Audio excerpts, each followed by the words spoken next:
আলোচনাও কোনোদিন শুনি নাই, জানা নাই, শোনা নাই, মায়া নাই, মোহাব্বত নাই, তাই সালামের জবাবের পাওয়ারও নাই। বিষয়টা কি এরকম? সালামের জন্য পূর্ব পরিচিতি দরকার আছে, বন্ধুত্ব, প্রতিবেশী, আত্মীয়তার সম্পর্ক লাগে, নাকি মুসলমান হইলেই চলে? আসসালামু আলাইকুম ওয়া রাহমাতুল্লাহ। আলহামদুলিল্লাহ আলহামদুলিল্লাহি নাহমাদুহু ওয়া নাস্তাঈনুহু ওয়া নাস্তাগফিরুহু ওয়া নু'মিনু বিহি ওয়া নাতাওয়াক্কালু আলাইহি ওয়া নাউযু বিল্লাহি মিন শুরুরি আনফুসিনা ومن سيئات أعمالنا من يهده الله فلا مضل له ومن يضلله فلا هادي له ونشهد أن لا إله إلا الله وحده لا شريك له ونشهد أن سيدنا وسندنا وحبيبنا وطبيب قلوبنا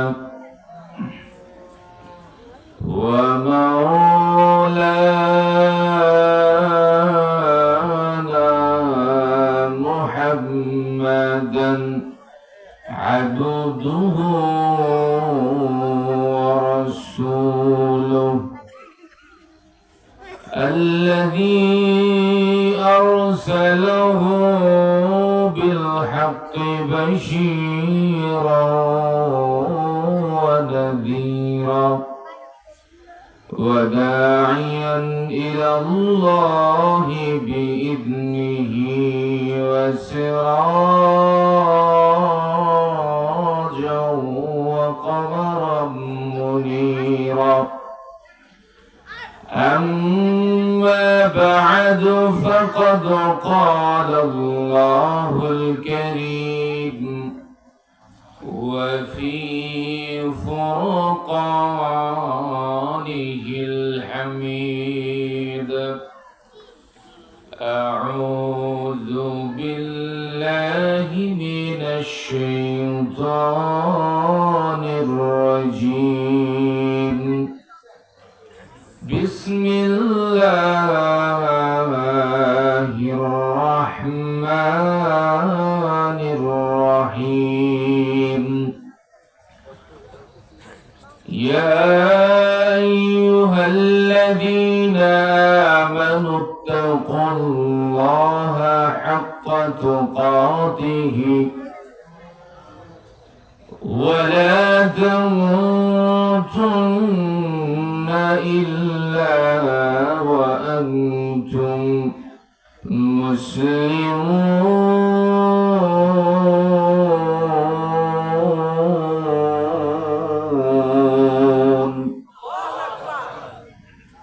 وقال رسول الله صلى الله عليه وسلم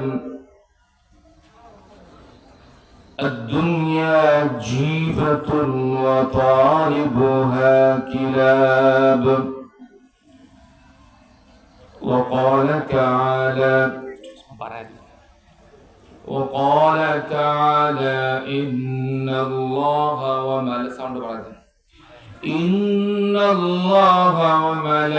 وملائكته يصلون على النبي يا أيها الذين آمنوا صلوا عليه وسلموا تسليما اللهم صل على محمد وعلى آل محمد كما صليت على إبراهيم وعلى آل إبراهيم اللهم بارك على محمد وعلى آل محمد كما باركت على إبراهيم وعلى آل إبراهيم إنك حميد مجيد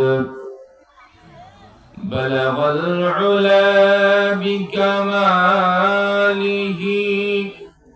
كشف الدجى بجماله حسنت جميع خصاله صلوا عليه وعليه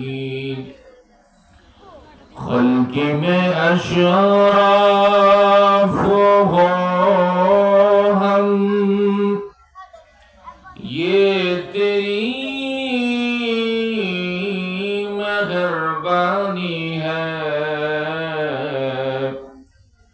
امتی محمد ہو ہم فقد یہ تیری کرم ہے بلغ العلا بكماله كشف الدجى بجماله حسنت جميع خصاله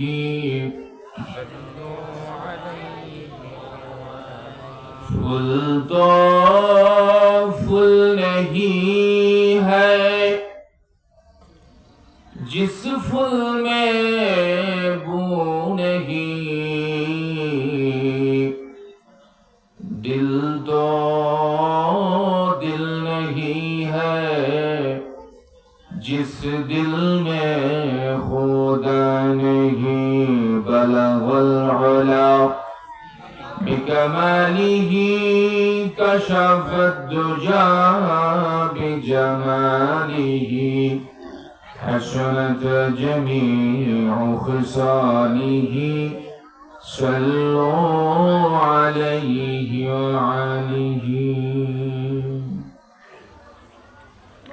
الحمد لله আল্লাহ পাকের কাছে লক্ষ কোটি শুকরিয়া যে মহান আল্লাহ আপনাকে আমাকে ভালোবেসে মহব্বত করে জলিসুর রহমান উলামা সুলাহাদের একটা মজলিসে জিকিরের মজলিসে সমস্ত কাজ কর্মকে উপেক্ষা করে মায়ার বন্ধন সব স্ত্রী সন্তানের সাথে এই সময়টা কাটানোর সময়, তাই না? একেবারে সব বাদ দিয়ে এই শীতের রাতে খোলা মাঠে একমাত্র কোরআনের মায়ায় আল্লাহ পাকের ইশক আর মুহাব্বতে এখানে লম্বা সময় ধরে বসে থেকে উলামা সুলাহাদের সঙ্গ অবলম্বন করার জন্য তৌফিক আল্লাহ দিয়েছেন, সুযোগ আল্লাহ তাআলা দিয়েছেন। এজন্য আসেন আমরা আল্লাহর কাছে শুকরিয়া আদায় করে সমস্বরে আওয়াজ করে বলি আলহামদুলিল্লাহ। আরো জোরে সুরে বলি আলহামদুলিল্লাহ, সুবহানাল্লাহ, আল্লাহু আকবার, লা ইলাহা ইল্লাল্লাহ মুহাম্মাদুর রাসূলুল্লাহ সাল্লাল্লাহু আলাইহি ওয়াসাল্লাম। মুহতারাম হাজিরিন, এই যে জিকিরগুলো আমরা গাইলাম, এই জিকিরগুলো আল্লাহর কাছে খুব বেশি পছন্দের। বলে কতটা পছন্দের? বলে এতটাই পছন্দের যে আল্লাহ তাআলা তার নামের জিকির জান্নাতেও রাখছে। বলে সুবহানাল্লাহ। বলে জান্নাতে কেন? জান্নাত না ফ্রিডম লাইফ, স্বাধীন জীবন, ওখানে ভোগ বিলাস আরামায় সুখ শান্তি কাটানোর সময়, তাই না? জায়গা।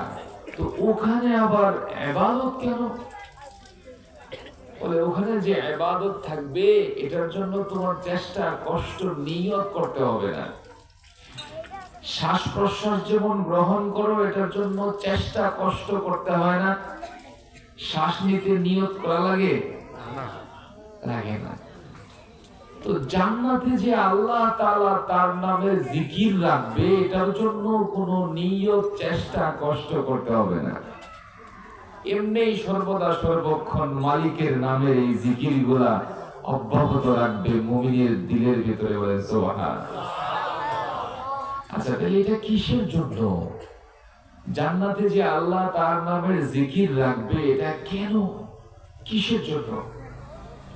বলে এটা এই জন্য যে জান্নাতে যে সুখ শান্তি মজা ভোগ বিলাস এগুলা যে রাখছে আল্লাহ, মাধ্যম ওয়াসেতা লাগে না? একটা মাধ্যম লাগেনি?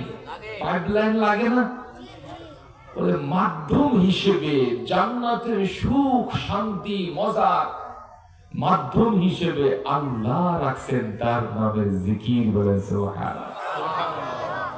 বলে যদি দুনিয়াতেও যদি কেউ আমার নামের জিকির গায় এর বরকতে আমি তার দিলে তার সংসারে তার ব্যবসা বাণিজ্য চাকরির ভেতরেও আমি শান্তির সুবাতাস বসায় দিব। বলে সুবহানাল্লাহ। আল্লাহ তাআলা বলে আলা বিযিকরিল্লাহি তাতমাইন্নুল কুলুব। আমার জিকিরের মাধ্যমে আমার প্রশংসার জয়গান গাওয়ার মাধ্যমে আমার পবিত্রতার জয়গান গাওয়ার মাধ্যমে আমি আল্লাহ আমার মুমিনের হৃদয়ে শান্তির সুবাতাস ঢেলে দিব।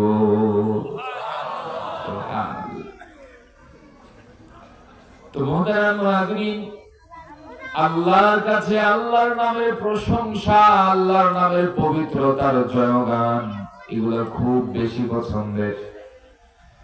আল্লাহ বলে কেউ যদি আমি যে নিয়ামত গুলা তাকে দিয়েছি ওই নিয়ামতের শুকরিয়া আদায় পরিপূর্ণভাবে আদায় করে, আমি আল্লাহ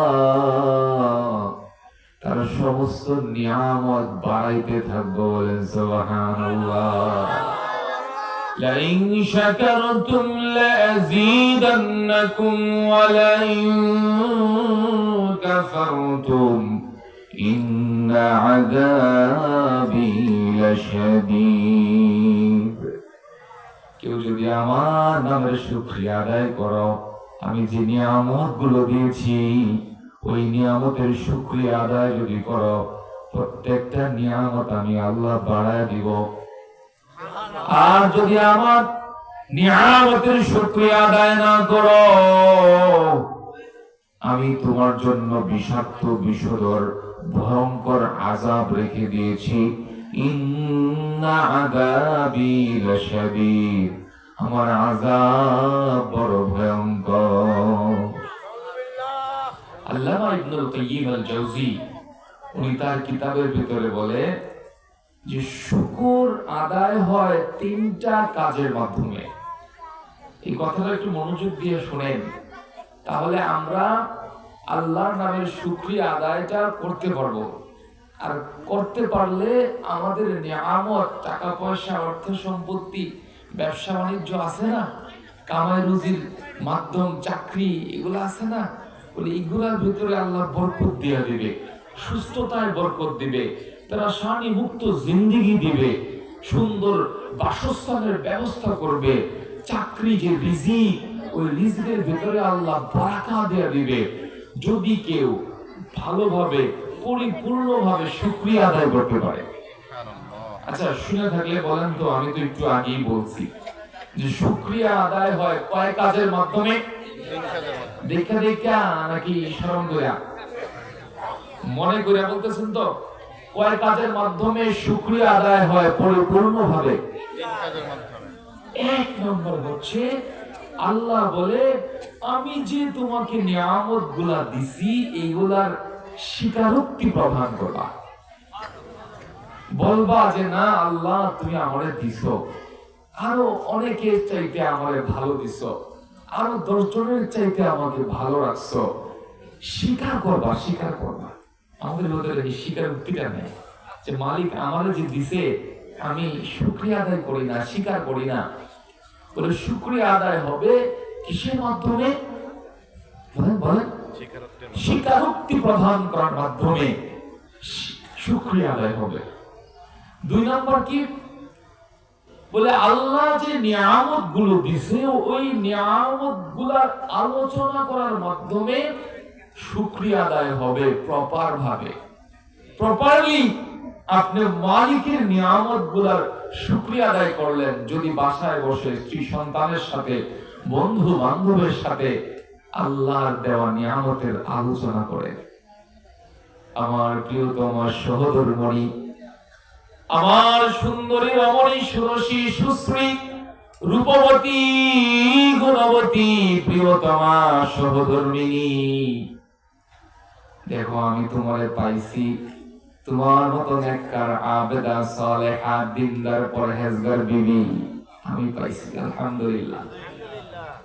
কত জনের বিবি কথা শুনে না, কত জনের বিবি ড্যাং ড্যাং ড্যাং ড্যাং করে ঘুরে বেড়ায়, সুন্দর রান্না করতে পারে না। কিন্তু ও বিবি, তুমি তো আল্লাহর দেওয়া আমার জন্য একটা গিফট, গড গিফটেড একটা বিবি তুমি আমার। আল্লাহ দিছে, বলেন কে দিছে? তুমি আমার কথা শোনো, তুমি আমাকে রকমারি পিঠা বানায় খাও, যেমন শিহাব ভাই খাওয়াইছে আজকে, তার বাসায় নিয়ে রকমারি পিঠা খাওয়াইছে। তো এটা স্ত্রী বানায় দিছে, হুজুরে ডাক দিয়ে আনো, হুজুর আগে আমার বাড়িতে বসে পিঠা পিঠা আমি যা বানাই খাবে। তো এটা এটা নিয়ামত না? বলেন, বিবি সাহেব মজার রকমারি খাবারের ইন্তজাম করতে পারে। তো বিবি তুমি রান্নাও পারো, তুমি দিনদার পরহেজগার নামাজি বিবি গো, তুমি আল্লাহর দেওয়া একটা নিয়ামত। আমার নিয়ামতের আলোচনা করতেছে নাকি? ঘর সুন্দর হইল, আল্লাহ খুশি হইল। সন্তানকে বুঝাইলেন, সন্তান অভিযোগ করো না, মালিকের নিয়ামতের শুকরিয়া আদায় করো।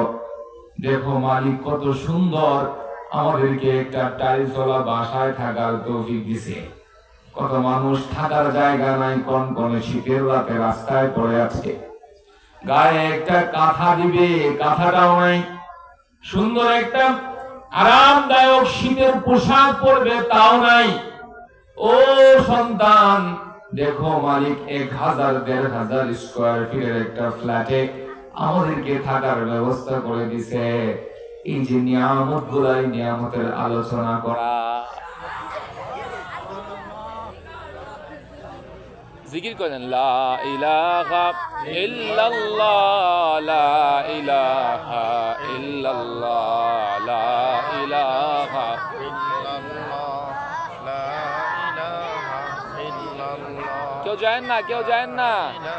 লা ইলাহা ইল্লাল্লাহ, লা ইলাহা ইল্লাল্লাহ, লা ইলাহা ইল্লাল্লাহ, লা ইলাহা ইল্লাল্লাহ, লা ইলাহা ইল্লাল্লাহ, মুহাম্মাদুর রাসূলুল্লাহ সাল্লাল্লাহু আলাইহি ওয়াসাল্লাম। তো স্ত্রী সন্তানকে নিয়ে এরকম আল্লাহর নিয়ামতের আলোচনা করা, বেশি বেশি করে করা, বেশি বেশি করে করা। এর মাধ্যমে আল্লাহর শুকরিয়া আদায় হবে পরিপূর্ণভাবে। বলেন 3 নম্বর আরেকটা মাধ্যম শুকরিয়া আদায়ের, বলে আল্লাহ যে নিয়ামত গুলা দিয়েছে ওই নিয়ামত গুলা আল্লাহর হুকুম অনুযায়ী, আল্লাহর রেজামন্দি অনুযায়ী, আল্লাহর খুশি অনুযায়ী ব্যবহার করা। বুঝছেন তো? শুকরিয়া আদায়ের 3টা মাধ্যম।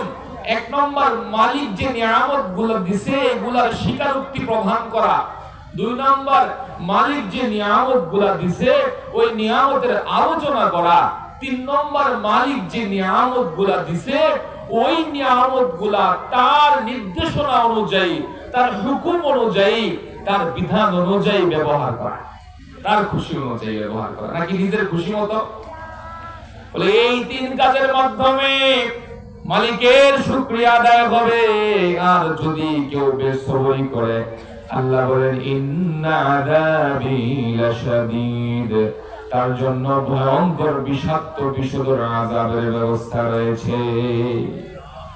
এজন্য অভিযোগ করা যাবে না। বিপদ, মুসিবত, অসুস্থতা, বেমারি আসলে কখনো অভিযোগ করা যাবে না, মালিককে গালি দেওয়া যাবে না। বলে বিপদ যখন আসে, অসুস্থতা, বেমারি যখন আসে, পেরেশানিগ্রস্ত যখন হয়ে যায়, দিলটা ঠুকা হয়ে যায়, দুঃখী দিলের ভেতরে আল্লাহ পাকের রহমত নাজিল হয়। সুবহানাল্লাহ। আমরা দুঃখে আসলে, দুঃখ ব্যথা বেদনা আসলে আমরা মালিককে গালি দেই। আমার ঘরে খালি অসুস্থতা, অমুকের বাড়িতে কত সুন্দর পোলাপান গুলা ড্যাং ড্যাং ড্যাং ড্যাং করে ঘুরে বেড়ায়, আর আমারটাই খালি উকুর উকুর কাশে। অমুকের বাড়িতে 7টা সন্তান, আর আমার সারা আসমান জুড়ে একটা চাঁদ আল্লাহ নিয়ে গেল। আমার এই খালি দেখলো। এভাবে আসমানের মালিক আল্লাহরে গালি দেয়, বিপদে পড়া, মুসিবতে পড়া। আল্লাহ বলেন তুমি যদি বিপদে মুসিবতে ধৈর্য ধারণ করো, আর তোমার দিলটা যে ভেঙে গেছে, তোমার সন্তান মারা গেছে, তোমার ভাই মারা গেছে, অসুস্থতা, বেমারি, টেনশন, পেরেশানিতে পড়ে তোমার দিলটা ভেঙে খান খান হয়ে গেল, তারপরেও তুমি যদি আমাকে গালি না দাও, তাহলে আমি তোমার দিলের ভিতরে রহমত নাজিল করব। সুবহানাল্লাহ। এজন্য দেখবেন কিছু অসুস্থ বেমারি মানুষ আছে, হাসপাতালের বেডে পড়ে আছে, অথবা ঘরে দিনের পর দিন বিছানায় শায়িত, শয্যাশায়ী। গিয়া যদি বলেন কিউ কেমন আছো, আলহামদুলিল্লাহ ভালো আছে। তোমার তো মেয়ের শরীর খারাপ, প্যারালাইজড হয়ে গেছো, কিডনি রোগে আক্রান্ত, ডায়ালিসিস করতে হয়। ভালো আছি, আল্লাহ ভালো রাখছে, আরো 10 জনের চাইতে ভালো রাখছে। এই কথাটা বলতে পারে কেন? বলে হেদায়েত পাইছে, এজন্য বলে। সুবহানাল্লাহ। সবাই কি পারে কথা বলতে? ওই যে মালিক বলছে আনা ইনদা মুনকাসারাতিল কুলুব, যে আমি ভাঙা দিলওয়ালা মানুষগুলোর দিলে থাকি। বলেন সুবহানাল্লাহ। যাদের দিল ভেঙে খান খান হয়ে গেছে, এদের দিলে আমার অবস্থান, আমি এদের দিলে রহমত নাজিল করি, এদের দিলের ভিতরে শান্তি ঢুকায় দেই। টাকা পয়সা, অর্থ সম্পত্তি দিয়ে যেই শান্তি খুঁজে পাওয়া যায় না, আমি তার দুয়ারে কবুল করি। মানুষের দিল যখন ভেঙে যায়, তখন তার সমস্ত দুআকে কবুল করা হয়। এক্সাম্পল না দিলে বুঝতেন না। আমাদের এক বুজুর্গ খুব দিনদার পরহেজগার মানুষ, তার বিবিও খুব দিনদার পরহেজগার। বুঝছেন?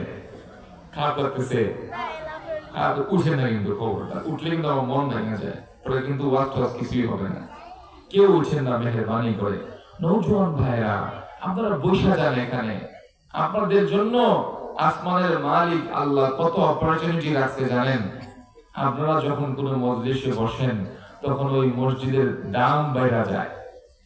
আপনারা যখন মালিকের ইবাদত করেন, কথায় কথায় যখন আপনারা মালিকের জিকির করেন, সুবহানাল্লাহ বলেন, তখন আসমানের মালিক আল্লাহ বলে সাব্বাহতানি সাব্বাহতু। এই ফেরেশতা নওজোয়ান যুবকটা আমাকে পবিত্র বলছে, আমিও তারে পবিত্র করে দিলাম। সুবহানাল্লাহ। এজন্য যুবকরা বাহিরে ঘোরাফেরা না করে প্যান্ডেলে এসে বসে আছেন। মোহতারাম হাজিরিন, ভাঙা দিল ভেঙে গেলে আল্লাহ তাআলা তার দিলের উপরে রহমত নাজিল করে। এজন্য বলা হয় তুমি ধৈর্য ধারণ করবা, মালিককে গালি দিবা না, গালি দিলে কপাল পুড়ে যাবে। আর যদি মালিকের সিদ্ধান্তকে মাইনা নাও, তাহলে সফল হয়ে যাবে, তোমার সমস্ত দোয়া কবুল হবে। যখন মানুষের দিল ভেঙে যায়, আল্লাহ তার পাশে থাকে। যখন মানুষের দিল ভেঙে যায়, আল্লাহ তার দিলে রহম করে, তার দোয়া কবুল হয়। এই কথাটা বোঝানোর জন্য একটা এক্সাম্পল দিতে হবে। একজন দিনদার পরহেজগার বুজুর্গ মানুষ, তার একটা স্ত্রী আছে, সেও সুন্দরী, যেমনই ভাবে সুন্দরী, রমণী, সুরসী, সুশ্রী, রূপবতী, আবার গুণবতীও, আবার ইবাদত গুজার, আবেদা, সালেহা, দিনদার পরহেজগার, পর্দানিশীল। তো সে ইবাদত বন্দেগী করে, কিন্তু তার মনের ভিতরে একটা আকাঙ্ক্ষা যে সে রাসূল দেখবে, বলে সুবহানাল্লাহ। এজন্য সে অন্যান্য আমল, তাসবিহ, তাহলিলের পাশাপাশি দুরূদ পড়ে, দুরূদের অভ্যাস করে, রাসূল দেখবে এই জন্য। তো রাসূল দেখতে পায় না। তো একদিন স্বামীকে ডেকে বলতেছে, প্রাণের স্বামী, ও স্বামী, আমি তো ইবাদত বন্দেগী করতেছি, রাসূল দেখার জন্য দুরূদের আমল প্রতিনিয়ত করতেছি, তথাপি আমি রাসূল দেখতে পারতেছি না। আমার মনের একটা ব্যথা, আকাঙ্ক্ষা, আমি রাসূল কেমনে দেখবো, একটা আমল শিখায় দাও। তো স্বামী বলতেছে, ঠিক আছে, রাসূল দেখার আমল শিখায় দিব, তবে এর আগে আমার কিছু কথা শুনতে হবে। বলে, কেন না, অবশ্যই শুনবো, বলেন কি কথা। বলে, তুমি ওযু গোসল কইরা একেবারে, তুমি তো 60 বছরের বুড়ি, তুমি 20 বছরের যুবতীর মতো সাইজা গুইজা নববধূর সাজে সজ্জিত হয়ে এই খাটের ভিতরে এসে বসো। বলে, সমস্যা নাই, আমি পারবো এটা। চলে গেল ওযু গোসল কইরা 20 বছরের যুবতীর মতো নববধূর সাজে সজ্জিত হয়ে মহিলা সাইজা আসছে স্বামীর সামনে। স্বামী তো খুশিতে আত্মহারা, বলে, বসো এখানে, আমি আসতেছি। স্ত্রীকে বসায়া স্বামী চলে গেল স্ত্রীর ভাইয়ের বাড়িতে। ভাইকে গিয়া বলে, দেখছো নিহি তোমার বইনে কি কারবার শুরু করছে? বলে, কি হয়েছে? বলে, গিয়া দেহ তোমার বইনে চুল পাইকে গেছে, মাজা বাঁকা হয়ে গেছে, আবার 60 বছরও হয়ে গেছে। 60 বছরের বুড়ি 20 বছরের যুবতীর মতো হাইজা হয়ে রয়েছে। আমার ইজ্জত সম্মান এলাকায় থাকিনি। যাও গিয়া দেখো। আবে হালায়, আমি আর বাড়ি যাব না, ঢাকা। তো ভাই তো মহারাগে রাগান্বিত হয়ে গেছে। আরাম যদি করলো কি রে, ইজ্জত সম্মান সব ধূলিসাৎ করে দিব। 60 বছরের বুড়ি নেহি 20 বছরের যুবতী সাজা আছে। যান গিয়া দেখেন, নিজের চোখে দেখলে বুঝতে পারবে। নিজে কইল স্ত্রীকে সাজার জন্য, আর এদিকে গিয়া খেপায় দিল ভাইকে। ভাই দৌড়ে গিয়া তাকে হাঁচাই কাম, যেমন কইছে ওরকমই। 60 বছরের এই বুড়িটা চুল সাদা হয়ে গেছে গা, মাগার সব ঢাইকা ঢুইকা, ওই স্কার্ফ পরে না, স্কার্ফ মিসকার্ফ পইরা সব ঢাইকা ঢুইকা, মেকআপ টেকআপ কইরা 20 বছরের যুবতী মহারাগে রাগান্বিত হয়ে গালিগালাজ শুরু করছে। তুমি এটা কি করলা? এলাকায় আমার কোনো মান সম্মান রাখবা তুমি? লীলা খেলা দেখাইতেছো এই 60 বছর বয়সে বুড়ি হইয়া, মানুষে কি করবো? এরকম গালাগালি করতে করতে তাদের দিলটাকে ভাঙা ফেলছে। দিলটা খান খান হয়ে গেছে, দানা পানি খানাবিহীন, কাঁপতে কাঁপতে ঘরের কোনায় ঘুমা গেছে। মোহতারাম হাজরিন, ঘুমের ঘরে ওই খাতুন স্বপ্ন দেখে সরওয়ারে দু আলম নবী আরবি, নবী দু জাহান, নবী মুহাম্মদুর রাসূলুল্লাহ সাল্লাল্লাহু আলাইহি ওয়াসাল্লাম হাজির হয়ে গেছে। রাসূল দেখা শেষ। অনেকক্ষণ পরে স্বামী আসলো বাড়িতে। আসার সাথে সাথে স্ত্রী স্বামীর পা জড়ায় ধরো, ডেকে বলে, প্রাণের স্বামী গো, আমল তো দিলা না, রাসূল দেখাও তো বাকি রইল না, তুমি কই গেলা? এদিকে আমি স্বপ্ন যোগে ঘুমের ঘরে রাসূল দেখে ফেলেছি, তোমার আমল টামল লাগে নাই। এবারে স্বামী বলে, ও স্ত্রী, বহুদিন যাবৎ একসাথে ঘর কন্যা করছি, সংসার জীবনে তুমি আমার এমন কোনো কথা নাই রাখো নাই। যখন যেটা বলি, যখন যেটা রান্না করতে বলি, যখন যেই নির্দেশ দেই তুমি তাই পালন করো। আর তুমি দেখতেও খুব সুন্দরী, অপরূপা, বিদায় আমি তোমাকে কোনোদিন কষ্ট দুঃখ দিতে পারি না। তুমিও সুখী, আমিও সুখী। তো তুমি তো রাসূল দেখতে চাইছো? বলে হ্যাঁ।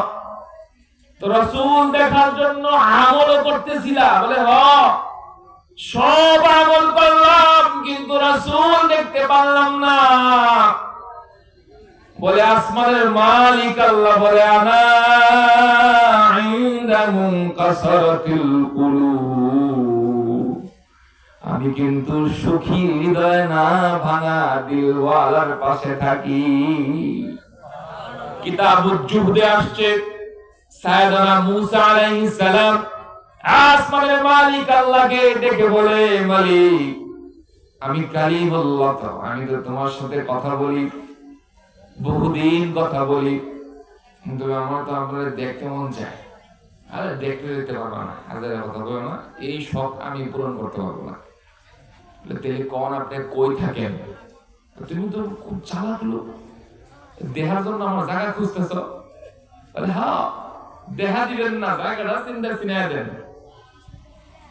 তখন আসমানের মালিক আল্লাহ বলেন আনা ইনদা মুনকাসারাতিল কুলুব, আমি ভাঙা দিলওয়ালার পাশে থাকি। যদি ভাঙা দিল নিয়ে সে দোয়া করে, আমি তার সমস্ত দোয়াকে কবুল করি। আমি ভাঙা দিলওয়ালার হৃদয়ের ভিতরে রহমত নাজিল করি, আমি তার দিলের ভেতরে শান্তি দান করি। যদি সে বিপদের মুসিবতে পড়ে আমার বন্টনে, আমার ফয়সালায় খুশি থাকে, রাজি থাকে। এজন্য মুহতারাম হাজিরিন, আল্লাহর রাসূল বলেন ওয়ারাদা বিমা কাসামাল্লাহু লাকা তাকুন আগনান নাস। কে বলেন? আওয়াজ করে বলেন। রাসূল বলেন, রাসূল বলেন ওয়ারাদা বিমা কাসামাল্লাহু লাকা তাকুন আগনান নাস। দুনিয়ার সমস্ত মানুষের মধ্যে সফল, দামি, গ্রহণযোগ্য এবং ধনী কারা জানো? যারা আল্লাহর বন্টনে খুশি থাকে। বলেন সুবহানাল্লাহ। আল্লাহর ফয়সালায় যারা সন্তুষ্ট থাকে, রবের বন্টনে যারা খুশি থাকে, এরা দুনিয়ার জমিনে সবচেয়ে বড় ধনী। বলেন সুবহানাল্লাহ। আল্লাহু আকবার, আল্লাহু আকবার। এজন্য কখনো রবের ফয়সালায় অসন্তুষ্ট হওয়া যায় না। বুঝতে পারছেন? যারা আল্লাহর সিদ্ধান্তকে মাইনা নেয়, এদের দিল খুব সুন্দর থাকে, ফ্রেশ থাকে। এরা কারো উপরে মন খারাপ করতে পারে না, হিংসা বিদ্বেষ কারো উপরে রাখতে পারেই না। কেন? বলে এরা আল্লাহর ফয়সালার উপরে খুশি। যা ফয়সালা হয়েছে আমার ব্যাপারে, যা বন্টনে পাইছি আমি, সব আমার রবের ফয়সালা, আমি মাইনা নিব, আমি গোলাম। আর আমার চিরদিনের মুনিব আল্লাহ, আমার মুনিবের ফয়সালা, তো আমি গোলামের কাছে মাইনা নেওয়া, মাইনা দিলাম। তাহলে তার হৃদয়ে কোনো অহংকার, হিংসা, বিদ্বেষ থাকবে? মানুষটা কত সুন্দর হবে না? হ্যাঁ, মানুষ কি শুধু সুন্দর হয়ে গেলেই সুন্দর হয়ে যায়? চেহারা সুন্দর হইলে কি মানুষ সুন্দর হয়ে যায়? সুন্দর আলী নাম রাখলে কি মানুষ সুন্দর হয়ে যায়? যদি অন্তরটা সুন্দর না হয়, প্যান্ট শার্ট কুর্তায় পরে পাজারোয়ার প্যারাডুতে বসে থাকলে কি মানুষ দামি হয়ে যায়? লম্বা জামা, লম্বা পাগড়ি পরলেই কি মানুষ দামি হয়ে যায়? দামি হয় দিল যার পরিষ্কার, দিল যার সুন্দর, সেই দামি হয়। এজন্য আমাদের এক বুজুর্গ, কিশোরগঞ্জ, নাম শুনছেননি? কিশোরগঞ্জের বয়োজ্যেষ্ঠ এক আলেমে দ্বীন, প্রবীণ আলেমে দ্বীন, উনি সারা বাংলাদেশে আঞ্চলিক ভাষায় ওয়াজ করত। আর খুব চটকদার, খুবই সুন্দর সুন্দর এক্সাম্পল দিয়া জটিল আর কঠিন বিষয়গুলো বুঝাই দিত। তো সুন্দর আলী নাম রাখলেই মানুষ সুন্দর হয়ে যায় না। মানুষটা যদি, দিলটা যদি সুন্দর না হয়, পরিষ্কার না হয়, এই কথাটা বুঝাইতে গিয়া বুজুর্গ একটা এক্সাম্পল দেয় আঞ্চলিক ভাষায়। বুজুর্গের নাম হচ্ছে আব্দুর রহমান জামি সাহেব। তিনি বলতেছে, সকাল বেলায় ফজরের নামাজ পড়া গাঙ্গের পার দিয়ে হাঁটতেছিলাম। গান চিনেননি? গাঙ্গের পার দিয়ে হাঁটতেছিলাম, এই কথা বলেন না, গাঙ্গের পার দিয়া হাঁটতেছিলাম। সকালে আপনারা ফজরের নামাজ পড়ে গায়ে হাওয়া বাতাস লাগানোর জন্য একটু হাঁটেন না? তো উনিও হাঁটতেছে গাঙ্গের পার দিয়ে। হাঁটতে হাঁটতে হাঁটতে হাঁটতে খিদা লেগে গেছে, সকালে খালি পেট। তো ডানে বামে তাকাইতেছে কোথাও কোনো চার স্টল পাওয়া যায় কিনা, কোনো রুটি টুটি খাওয়া যায় কিনা। তাকাইতেছে ডানে বামে, কোথাও কোনো চার স্টল পায় না, সব বন্ধ। শীতের সকাল, খিদা তো লাগছে, বাড়ি থেকে তো দূর, বহু দূরে চলে আসছি, খিদা লাগছে, খাম কি? হঠাৎ করে দেখে গাঙ্গের পারে একটা রুটি পড়ে আছে, বাটার নান। বাটার নান চিনেননি? নান রুটি খাইছেননি? কে কে খাইছেন? নান রুটি, বাটার নান, উপরে তিল তিল দেওয়া, একেবারে ধোঁয়া উঠতেছে। তো ভাবতেছে গাঙ্গের পারের মাল, এটার কোনো মালিকানা আসেনি, যাই গিয়া দেখি, যদি পছন্দ হয় খাই নিলাম। কাছে গেছে, যাওয়ার পরে যখন রুটিটা টান দিয়া হাতে নিছে, খাইতে উদ্যত হইছে, তখন একটা অভিজ্ঞতার শিকার হয়েছে। এই অভিজ্ঞতা বাড়িতে আইসা বলতেছে আঞ্চলিক ভাষায়, বুঝছেন কিন্তু, গাঙ্গের ফারো গেছলাম। বুঝছেন? গাঙ্গের ফারো গেছলাম, লুডি একটা দেখছিলাম, লুডি একটা দেখছিলাম, আড্ডা দেহি নরম, মুহেদ্দা দেহি গরম। থু আল্লাহ থু, কোন শুয়োরে রাখা গেছে লুড়িল্লাহ হাঙ্গু। নাউজুবিল্লাহ বলতেন না? দূর থেকে মনে হচ্ছিল বাটার নান, তিল তিল দেওয়া, ধোঁয়া উঠতেছে। কাছে গিয়ে কি দেখছে? ময়লা। বলে, সুন্দর আলী নাম রাখলে কি মানুষ সুন্দর হয়ে যায়? প্যান্ট শার্ট কোটটায় পরে পাজারোয়ার প্যারাডোতে বৈশা গেলেই কি মানুষ দামি হয়ে যায়? যদি দিলটা সুন্দর না হয়, দিলে যদি হিংসা থাকে, অহংকার বিদ্বেষ থাকে, ওই দিলওয়ালা মানুষটা সুঠাম দেহের অধিকারীও যদি হয়, প্রখর মেধা বুদ্ধিমান পঞ্চায়েত, সে পঞ্চায়েত আসেনি আমাদের দেশে, বিচার আচার করে বেড়ায়, কিন্তু দিলে অহংকার, খুব হিংসা। সমাজ সেবক নামদারি, কিন্তু দিলটা বড় হিংসা।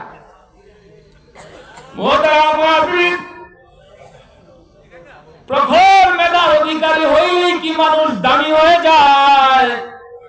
সুঠাম দেহের অধিকারী, লম্বা চড়া মানুষ হইলেই কি মানুষ দামি হয়ে যায়? যদি তার দিলটা সুন্দর না হয়। এজন্য কিয়ামতের ময়দানে দিলওয়ালা মানুষগুলাকে আল্লাহ তাআলা খুঁজতে থাকে। আল্লাহ বলবেন, ইয়াউমা লা ইয়ানফাউ মালুন ওয়ালা বানুন ইল্লা মান আতাল্লাহা বিকলবিন সালিম।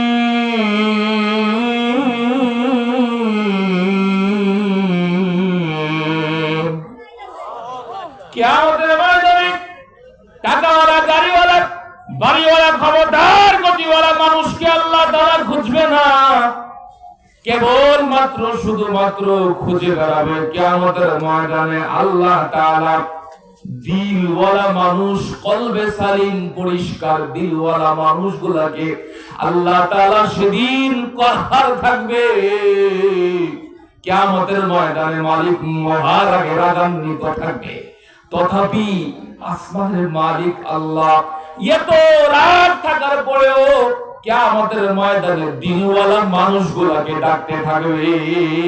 সুবহানাল্লাহ, দিনওয়ালা মানুষের বড় দাম। এজন্য আল্লাহ বলেন দিল তৈরি করো।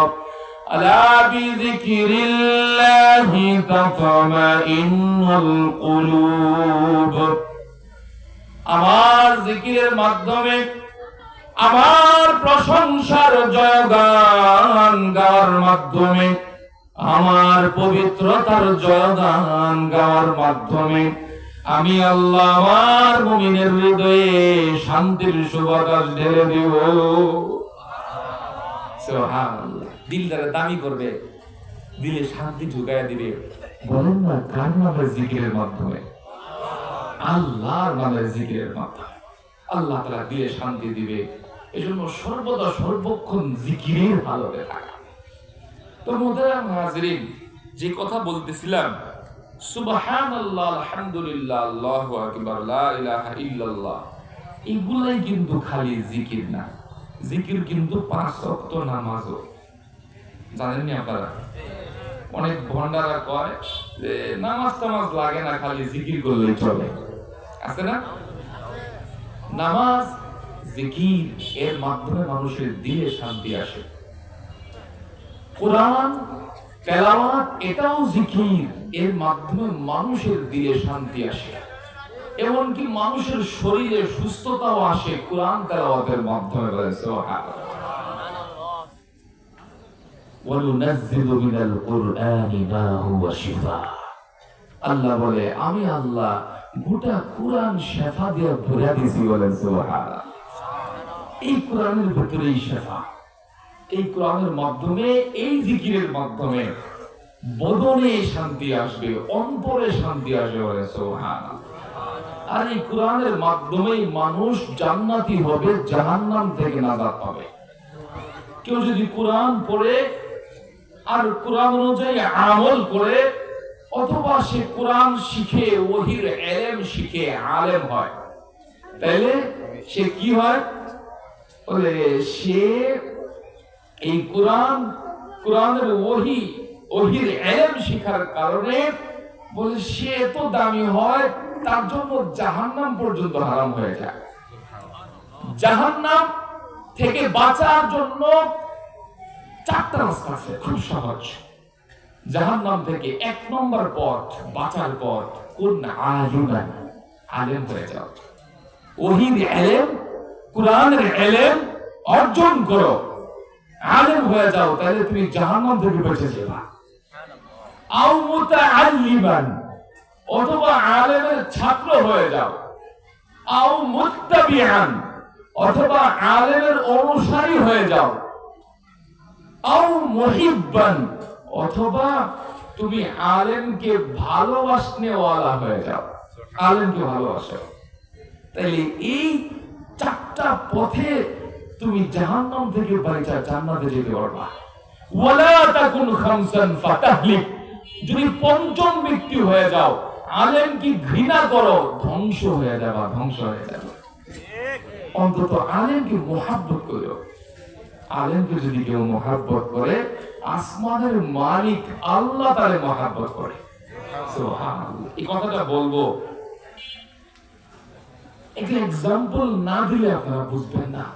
কত আজিমুশান একটা এক্সাম্পল, যে কেউ যদি আলেমকে ভালোবাসে, মসজিদের ইমামকে ভালোবাসে, কোরআন ওয়ালাকে যদি কেউ ভালোবাসে, আসমানের মালিক আল্লাহ তারে কতটা ভালোবাসে।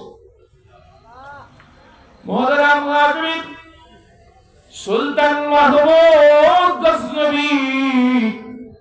গজনবীর প্রেসিডেন্ট ছিলেন। আপনারা তার নাম শুনেছেন।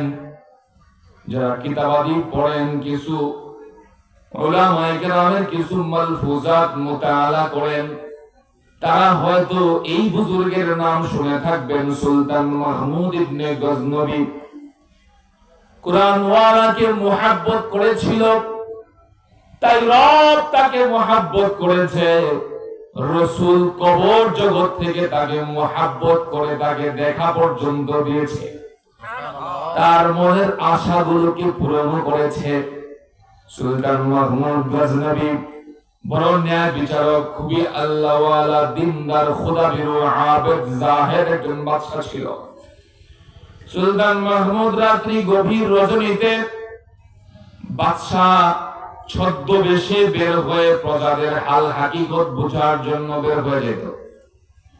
প্রতিদিনের ন্যায় একদিন রাত্রি গভীর রজনীতে কনকনে শীতের রাতে ছদ্মবেশে গজনবীর প্রেসিডেন্ট সুলতান মাহমুদ বের হয়ে গেছে। প্রজারা খেয়ে আছে নাকি না খেয়ে আছে, কোন হালতে কোন অবস্থায় আছে দেখার জন্য রাত্রি গভীর রজনীতে বের হয়েছে। চলতে চলতে হঠাৎ করে চৌরাস্তার মোড়ে এসে তাকায় দেখে একটা 7 বছরের বাচ্চা কোরআন তেলাওয়াত করতেছে। বলেন সুবহানাল্লাহ। আলো নাই, বাতি নাই, ল্যাম্প নাই, কিচ্ছু নাই। চৌরাস্তার মোড়ে চাঁদের আলোতে 7 বছরের বাচ্চাটা কোরআন তেলাওয়াত করতেছে। এই দৃশ্য দেখে দূর থেকে চোখের পানি আটকায় রাখতে পারে নাই। মালিককে ডেকে বলে, মালিক, আমাকে গজনবীর প্রেসিডেন্ট না বানাইয়া এই সন্তানের বাবা যদি বানাইতা আমি ধন্য হইতাম। এই সময় চাঁদের আলোতে কোরআন পড়ে 7 বছরের বাচ্চা চৌরাস্তায় বসে এত আশ্চর্য, বিস্মিত, হতবাক এই ঘটনা দেখে মালিককে বলতেছে, আল্লাহ, গজনবীর প্রেসিডেন্ট না বানাইয়া যদি সন্তানটার বাবা আমাকে বানাইতা আমি ধন্য হয়ে যেতাম। দৌড়ায় কাছে গেছে, কাছে গিয়ে ছোট্ট সন্তানকে দেখে বলে, বাবা গো, তোমার কি মাদ্রাসা নাই? বলে, হ্যাঁ আছে তো। মাদ্রাসায় লাইটিং এর ব্যবস্থা নাই? বলে, তাও তো আছে। না, লাইটিং এর ব্যবস্থা নাই। মাদ্রাসায় কি লাইটিং এর ব্যবস্থা নাই? বলে, না, লাইটিং এর ব্যবস্থা নাই। তোমার বাড়িতে কি লাইটিং এর ব্যবস্থা নাই? বলে, না, আমার মা পরের বাড়িতে কাজ করে বহুদিন হয়ে গেছে, অসুস্থ, বেমারি হয়ে দানা পানি খানা বিহীন ঘরের কোনায় বসে আছে। অসুস্থ, পরের বাড়িতে কাজেও যাইতে পারে না, টাকাও নাই, রুজি নাই, কামাই নাই। বিদায় আমি ওই টাকা দিয়ে তেলও আনতে পারি না, যে তেল পুড়ে আমি আগুন জ্বালিয়ে আলো দিয়ে আমি কোরআন পড়ব। মাদ্রাসায় লাইটিং এর ব্যবস্থা নাই। কিন্তু আমার হুজুর বলেছে, কালকে যদি পড়া না শিখো, সূরা যদি মুখস্থ না করো, পিটাইব। কোথায় যাব? কার কাছে যাব? কোথায় গিয়ে আমার এই সবক আমি শিখব? কোন উপায় না পেয়ে আমি এই চৌরাস্তার মোড়ে এসে চাঁদের আলোকে বেছে নিয়েছি। বলেন সুবহানাল্লাহ। এবার সুলতান মাহমুদ তো চোখের পানি আর আটকায় রাখতে পারে না। এমন সন্তান আজও দুনিয়ায় আছে। হায় হায়, আমি যদি এই সন্তানের বাপ হইতাম, আমার আর কিচ্ছু চাওয়ার ছিল না। ডেকে বলতেছে, বাবা, আমি তোমার পড়াশোনার দায়িত্ব নিব, তোমার মাদ্রাসার লাইটিং এর ব্যবস্থাও করে দিব। বলো, তুমি আমার জন্য এই কোরআন পড়ে পড়ে দোয়া করবনি? বলে, হ্যাঁ, কেন না, অবশ্যই দোয়া করব। আমার লাইটিং এর ব্যবস্থা করে দেন, আমার মাদ্রাসায় লাইটিং এর ব্যবস্থাটা করে দেন। ছেলেটা বাদশার মুখ থেকে এই কথাগুলো শুনে খুব খুশি, আনন্দিত, উৎফুল্ল হয়ে আছে। বাড়িতে গিয়ে মার কাছে গেছে। মাকে গিয়া বলে, আমার মাদ্রাসার লাইটিং এর ব্যবস্থা হবে মা। মা সন্তান খুব খুশি, লাইটিং এর ব্যবস্থা করে দিল, পড়াশোনার দায়িত্ব গ্রহণ করলো। দিন বহুদিন হয়ে গেল। একদিন রাত্রি গভীর রজনীতে আবার ছদ্মবেশে সুলতান মাহমুদ গজনবী বের হইল। রাত্রে বেলা যখন ঘুরতেছে, প্রজাদের হাল হাকিকত জানতেছে, হঠাৎ মনে পড়লো ওই ছোট্ট 7 বছরের তলবে আলিমের কথা, কোরআনের ওহী যে মুখস্থ করে, তার কথা স্মরণ হয়ে গেল। দৌড়াইয়া চলে গেল তার বাড়িতে। বাড়িতে গিয়ে দেখে নাই সন্তানটা, বৃদ্ধা মাটা পড়ে আছে দানা পানি খানা বিহীন, অসুস্থ বেমারি শরীরে, কাঁপতেছে প্রচন্ড ব্যথা বেদনায়। দেখে বলে, মা গো, তোমার সন্তান কোথায়? বলে, আমার সন্তান তো অমুক মাদ্রাসায় পড়াশোনা করে। একজন আমার সন্তানের ভরণ পোষণ, খাবার দাবার, পড়াশোনার দায়িত্ব গ্রহণ করছে। এজন্য আমার সন্তান খুব আনন্দে কোরআন মুখস্থ করতেছে। চলে গেল মাদ্রাসায়। কেয়ারটেকার দারোয়ানকে বলল, কোথায় আমার ওই সন্তানটা? বলে, ওই যে দেখো, ওই কক্ষের ভেতরে পাবে ওই সন্তানটাকে।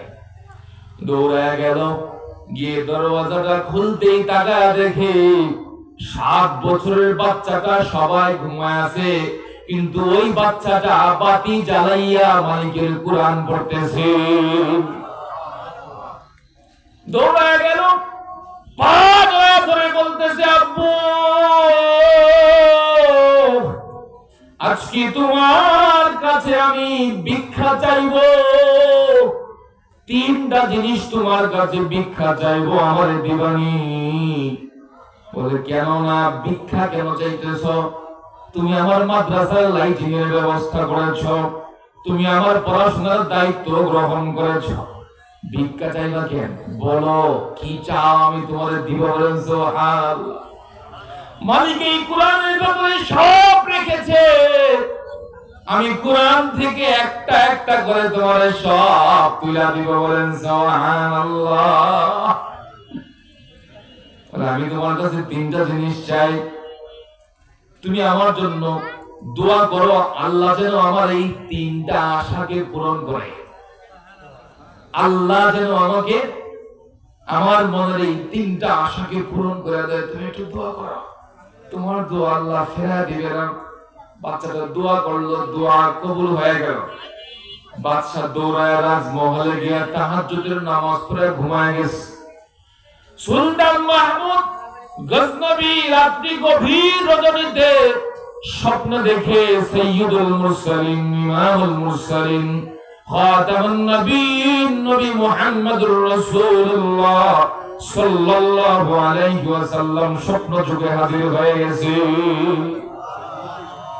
সুলতান মাহমুদ, তোমার মনে 3টা আশা ছিল। 1 নম্বর, আমি রাসূলকে দেখা, দেখছো নি?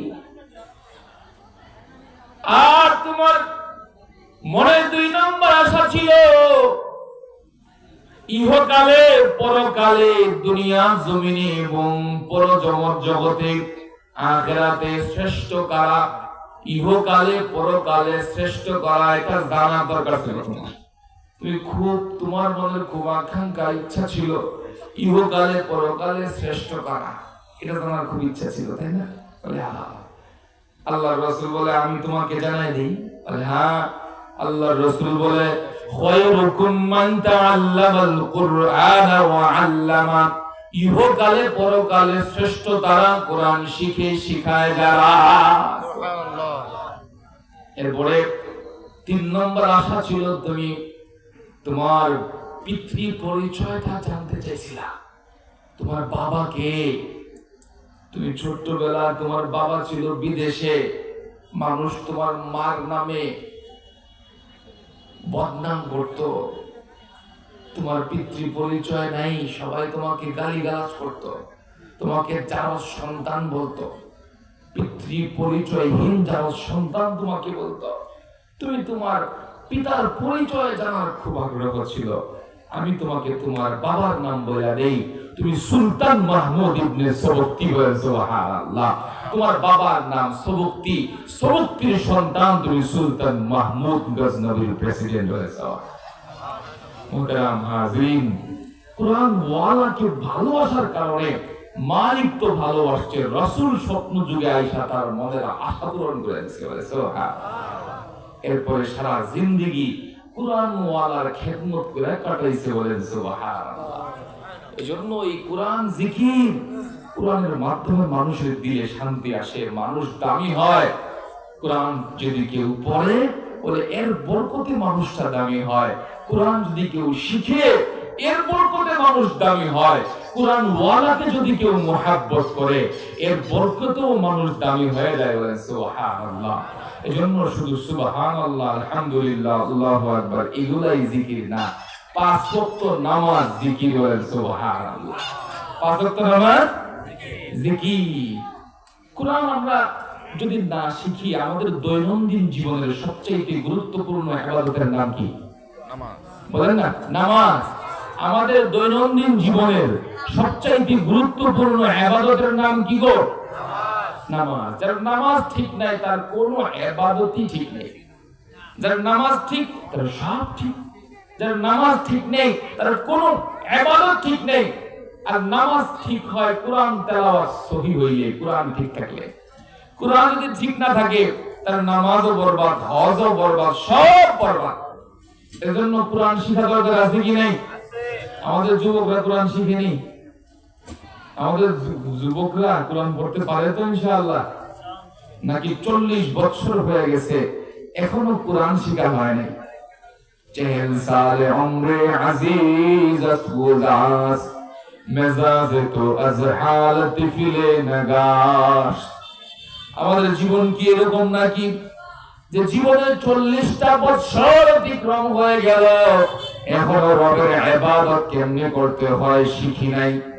রবের ইবাদত করার জন্য দাঁড়ায় যে আমি সূরা ফাতিহাটা পড়ব এই শিক্ষাটাও আমার হয় নাই।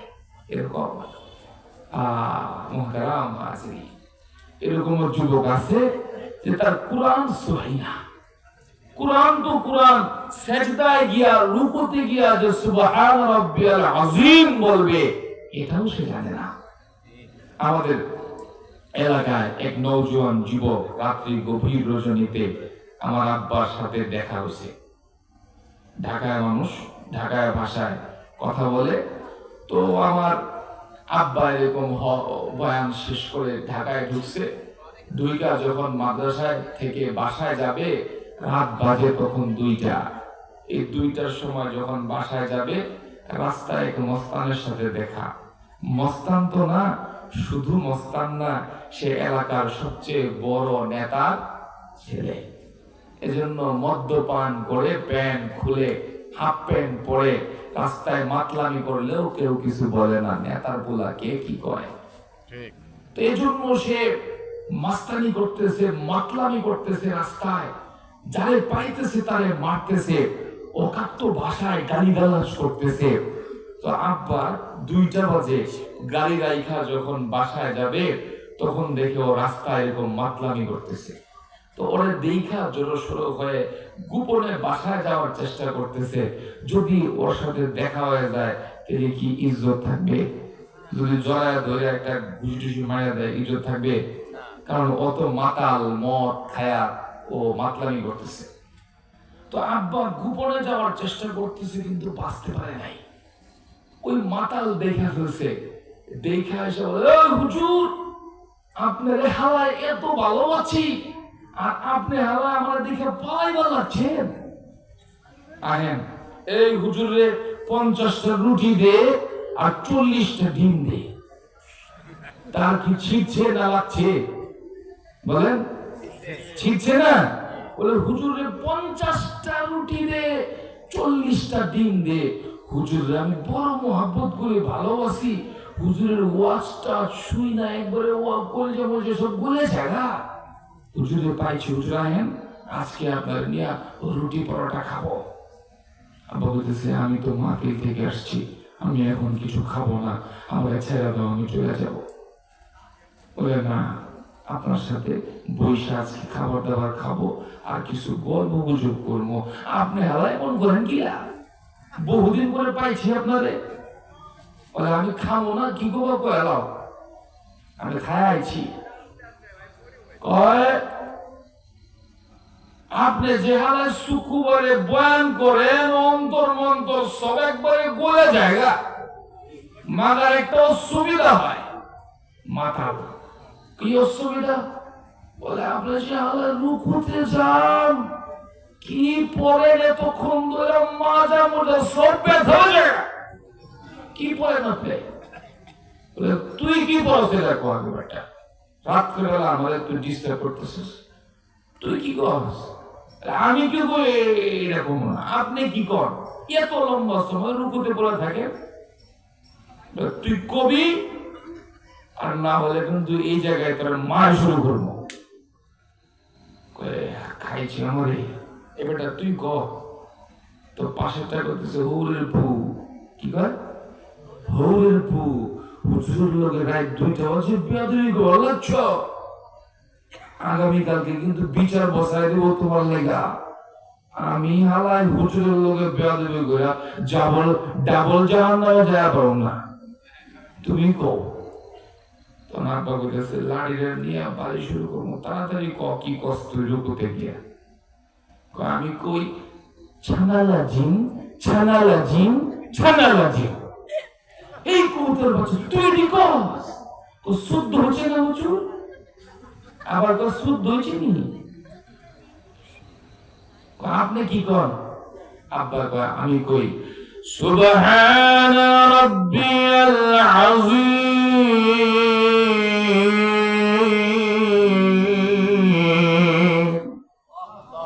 হায় হায় সুবহানাল্লাহ, আপনার তো একবারের লগে আমার 100 হয়ে জায়গা, আপনি আলাই উঠেন না। মুহতারাম হাজিরিন, এমন যুবকের অবস্থা, এমন যুবকের সংখ্যা এলাকার ভিতরে 1 2 নাকি শত শত। আওয়াজ করে বলেন, 1 2 নাকি শত শত? শত শত নওজোয়ান যুবক ডাক্তার ইঞ্জিনিয়ার হইতেছে, সুশিক্ষায় শিক্ষিত হয়ে ডিগ্রিধারী শিক্ষিত নাগরিক হইতেছে, কিন্তু মালিকের কুদরতি পায়ে সাজদায় গিয়ে সুবহান রাব্বিয়াল আলা বলবে, এটা শিখার সৌভাগ্য তার হয় না। অথচ রব্বা কারি ইয়াকরাউল কুরআন ওয়াল কুরআন ইয়ালআনুহু, রাসূল বলে যে ব্যক্তি কোরআন পড়ে অশুদ্ধ, মালিকের কুদরতি পায়ে সাজদায় গিয়েও সাজদার তাসবিহটা পড়ে অশুদ্ধ, আসমানের মালিক আল্লাহ সহ কুরআন তাদের জন্য বদদুয়া করতে থাকে, লানত করতে থাকে। রব্বা কারি ইয়াকরাউল কুরআন ওয়াল কুরআনু ইয়ালআনুহু, এমন কিছু তেলাওয়াতকারী আছে, এমন কিছু নামাজি আছে, এমন কিছু হাজী সাহেব আছে যারা কোরআন তেলাওয়াত করে, কোরআন অশুদ্ধ হওয়ার কারণে কোরআন এদের বিরুদ্ধে লানত করতে থাকে। এজন্য যার কোরআন সহি না, তার কোনো ইবাদত সহি না মুহতারাম হাজিরিন। এজন্য আমরা এতক্ষণ এই লম্বা সময় একটু ভূমিকা আলোচনা করতেছিলাম। এখন আপনাদের সামনে আমরা আলোচনা শুনবো। আপনাদের সামনে যে আয়াতে কারিমা তেলাওয়াত করেছি, আয়াত থেকে কিছু আলোচনা শুনেই ছেড়ে দেব, ভয় পায় না, যায় না কিন্তু জায়গা চিনি উঠে গেছে গা। আয়া বলেন, আমি আপনাদের সামনে যে আয়াতে কারিমা তেলাওয়াত করেছি, আয়াতে কারিমার মধ্যে আল্লাহ বলেন, আমার গোলামরা তোমরা মুসলমান না হয়ে মৃত্যুবরণ করিও না। কি বলছে মালিক? মুসলমান না হয়ে মরিও না। বান্দা আমি তোমারে বড় মোহাব্বত করে বানাইছি, জান্নাত দিব বলে তোমাকে মানুষ বানাইছি, জানোয়ার বানাই নাই। তোমাকে গরু ছাগল ভেড়া বকরি বানাই নাই। আমি স্রষ্টার শ্রেষ্ঠ সৃষ্টি, আশরাফুল মাখলুকাত মানুষ তোমাকে বানাইছি। আমার সাজানো জান্নাতটা তোমারই দিব। এই জন্য বান্দা মুসলমান না হয়ে কিন্তু আমার কাছে আইসো না। কি ভাবছেন মুসলমান কি সুন্নতি খতনা করলেই মানুষ মুসলমান হয়ে যায়? মুসলমানি করলেই কি মানুষ মুসলমান হয়ে যায়? শুধু গরুর মাংস শুক্রবারে রকমারি ভাবে রান্না করে গরুর মাংস খাইলে কি মানুষ মুসলমান হয়ে যায়? কালিমা পড়লেন, শুধু ভর্তি ফর্মের নামটা লিখলেন। মুসলমান হওয়ার জন্য শর্ত আছে, আল্লাহ বলে দুইটা শর্ত আমি কালামের ভেতরে বলছি, এই দুইটা শর্ত যদি কেউ পালন করেন তবেই সে মুসলমান হবে। আর মুসলমান না হয়ে যদি কবরে আসো, আমার সাজানো জান্নাতের একটা ইঞ্চি, একটা সুতা জায়গাও তুমি পাইবা না। তুমি হয়তো দুনিয়াতে সব পাওয়া যাইতেছ, হ্যাঁ, দুনিয়াতে ঘর বাড়ি মিল ফ্যাক্টরি টাকা পয়সা অর্থ সম্পত্তি সব কিছুর মালিক হয়ে যাইতেছ, ভাইব না জান্নাতেও পাওয়া যাইবা। জান্নাতে কিন্তু আমার ইবাদত ছাড়া একটা ইঞ্চিও পাইবা না।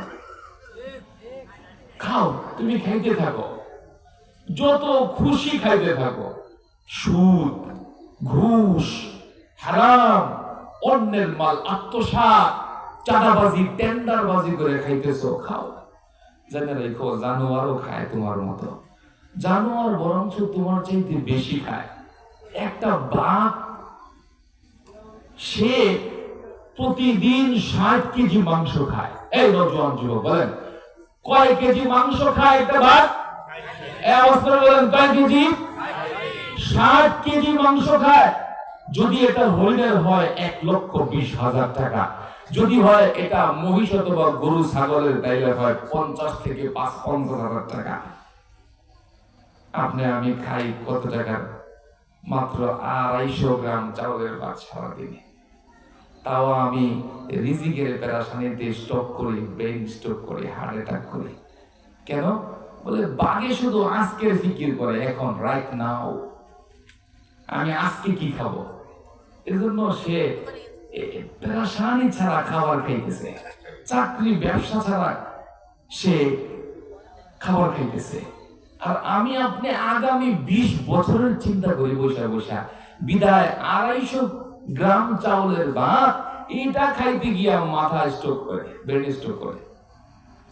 মোহতারাম হাজিরিন, যে কথা বলতেছিলাম, রব বলে তুমি আর কত খাইবা? তোমার চাইতে জানোয়ার বেশি খায়, তোমার চাইতে একটা হাতি বেশি খায়। দেখো 250 কেজি খাবার গ্রহণ করে একটা হাতি, প্রতিদিন 90 লিটার পানি খায় একটা হাতি। তুমি আর কত খাও? তোমার বাড়িটা আর কত বড়? কত বড় বাড়ি আর তুমি বানাইবা? রয়্যাল বেঙ্গল টাইগারের বাড়িটা দেখো, গোটা সুন্দরবন। তুমি না হয় 1 কাঠা 2 কাঠা 20 কাঠা সুন্দরবন না, তুমি এই যে উত্তরা বাগানি গুলশান ধানমন্ডিতে না হয় তুমি একটা হাইপেরিয়ন বিল্ডিং করে ফেললা, ডুপ্লেক্স বাড়ি করে ফেললা, অথবা 2000 স্কয়ার একটা ফ্ল্যাট কিনে ফেললা, তো কি হইলো? তাকায় দেখো একটা জানোয়ার কত বড় বাড়ি তার, গোটা সুন্দরবন। তুমি আর কত ভোগ করবা? বুক করো আম দস্তরখান, সবার জন্য এই দস্তরখান। জানোয়ারে যেমন খায় তুমি এরকম খাইতেছ, ইহুদি খ্রিস্টানরা যেমন খাইতেছে তুমি মুসলমানও খাইতেছ, খাও। ইন্না ইয়াউমাল ফাসলি কানা মিকাতা। এই যে সুদ, এই যে ঘুষ, এই যে অন্যের মাল আত্মসাৎ, এই যে ভাই ভাইয়ের মাল আত্মসাৎ করে খাইতেছ, বোনের হক নষ্ট করে খাইতেছ, এই যে তুমি হারাম লেনদেন করতেছ, সুদি কারবার, এই লগ্নি লাগাইতেছ, মর্গেজ দিয়ে খাইতেছ, যত হারাম খাইতেছ, খাও খাও খাও। জেনে রাখো ইন্না ইয়াউমাল ফাসলি কানা মিকাতা। এই ন্যায় অন্যায়, এই অবিচার, এই জুলুম অন্যায়ের বিচারের জন্য আমি একটা মাঠ রাখছি, মিকাতা, একটা ওয়াক্ত, একটা সময়, একটা মাঠ, কিয়ামতের মাঠ আমি রাখছি, সেদিন বিচার হবে। আর জেনে রাখো এখানে তো খাইতেছো, খাও। আমার সারানো জান্নাতের কসম, কসম গোলাম, আমি চিরস্থায়ী জিন্দেগীর ওই আখিরাতে তোমার জন্য যে জান্নাত সাজাইতেছি, ওই জান্নাতের একটা ইঞ্চি জায়গাও তুমি পাইবা না। এখানে তো ইবাদত ছাড়া খায়া যাইতেছো, মালিকের সেজদা ছাড়া তুমি ঘরে গিয়া গরম ভাত পায় যাইতেছো, মালিকের কুদরতি পায়ে সেজদা করতে পারছো না। প্রতিদিন মুয়াজ্জিন ডাকতেছে আল্লাহু আকবার। আমি বড়, তোর ব্যবসা ছোট, আমি বড়, তোর চাকরি ছোট, আমি মালিকের মুহাব্বত বড়, তোর স্ত্রী সন্তান বন্ধু বান্ধবের মুহাব্বত ছোট। আর আমার কুদরতির পায়ে এসে সেজদা কর। মালিক প্রতিদিন ডাকতেছে, সেজদা করতেছ না, সেজদা না করার পরেও বাড়িতে গিয়া মায়ের হাতের, বিবির হাতের গরম ভাত খাইতে পারতেছ, খাও, ভাইবো না জান্নাতও এরকম পাইবা। আমার চিরস্থায়ী ঠিকানা জান্নাতে, কিন্তু 1 ইঞ্চি জায়গাও পাবা না আমার গোলামি ছাড়া। মুহতারাম হাজিরিন, যে আয়াত আপনাদের সামনে তেলাওয়াত করেছি, আল্লাহ বলেন ইয়া আইয়ুহাল্লাযীনা আমানুত্তাকুল্লাহা হাক্কা তুকাতিহি ওয়া লা তামুতুন্না ইল্লা ওয়া আনতুম মুসলিমুন।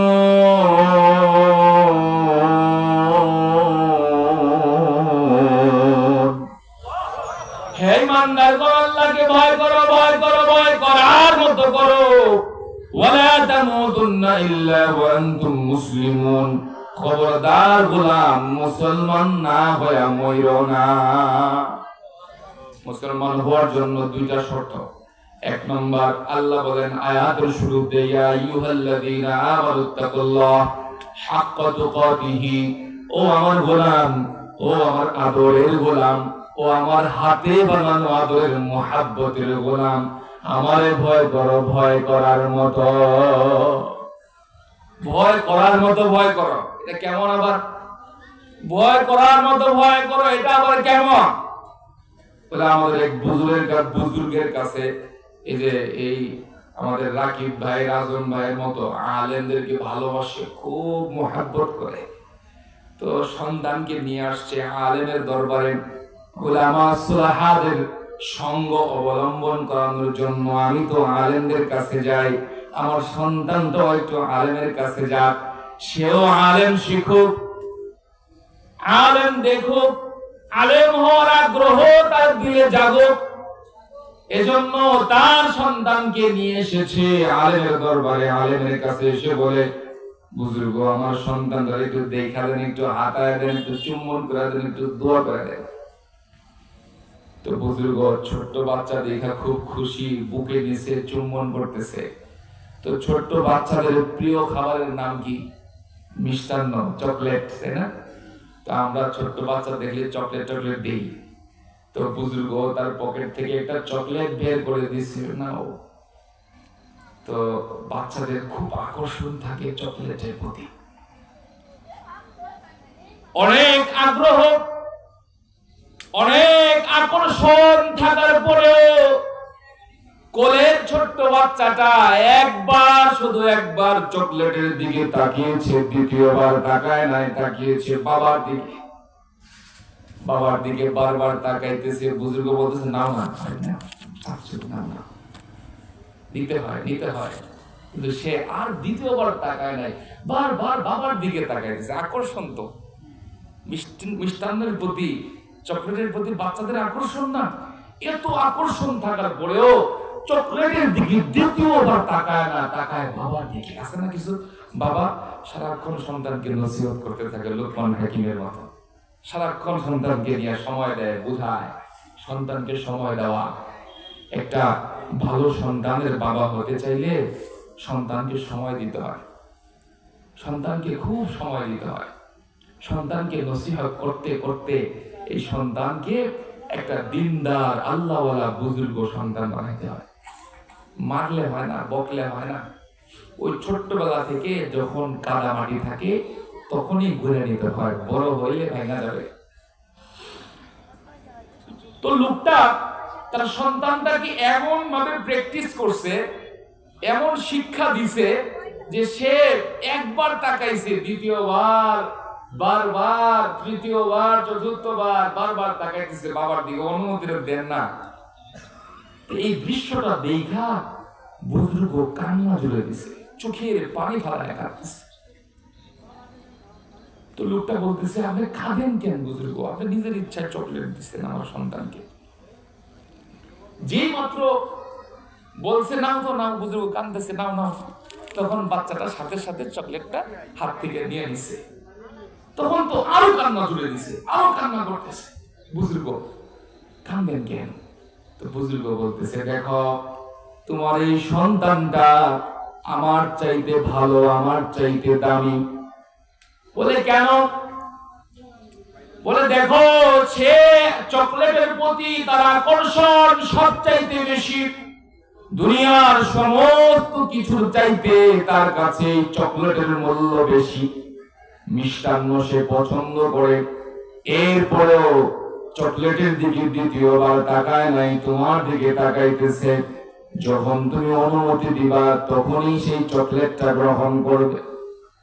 ও ভাই, তুমি আমার কাছে আসছো, আমি তো এই সন্তানের মতো ভালো হতে পারলাম না।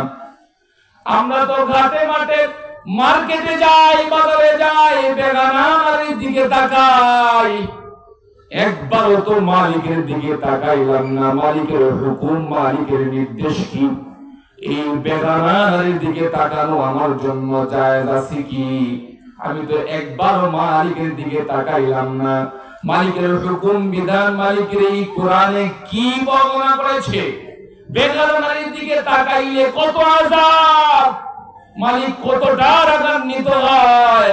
মালিকের নির্দেশের দিকে একবারও তাকাইলাম না। এই সন্তানের চাইতে আমি নিকৃষ্ট, এই সন্তান কত ভালো বলে এই চকলেটের প্রতি আকর্ষণ থাকার পরেও বারবার তোমার দিকে তাকায়। হ্যাঁ, আমরা যদি এরকম প্রত্যেকটা কাজের শুরুতে রবের দিকে তাকাইতাম, এটা আমার জন্য জায়েজ কিনা, এটা আমার জন্য হালাল কিনা, আমি যে ব্যবসাটা করব এটা হালাল কিনা, আমি যে বিনিয়োগ করব এটা আমার জন্য হালাল কিনা, আমি যে চাকরিটা করব এটা আমার জন্য হালাল কিনা। হায়, দেদারসে সুদ খাইতেছে, ঘুষ খাইতেছে, লাইফ ইন্স্যুরেন্সে চাকরি করে, এগুলা জায়েজ আছে?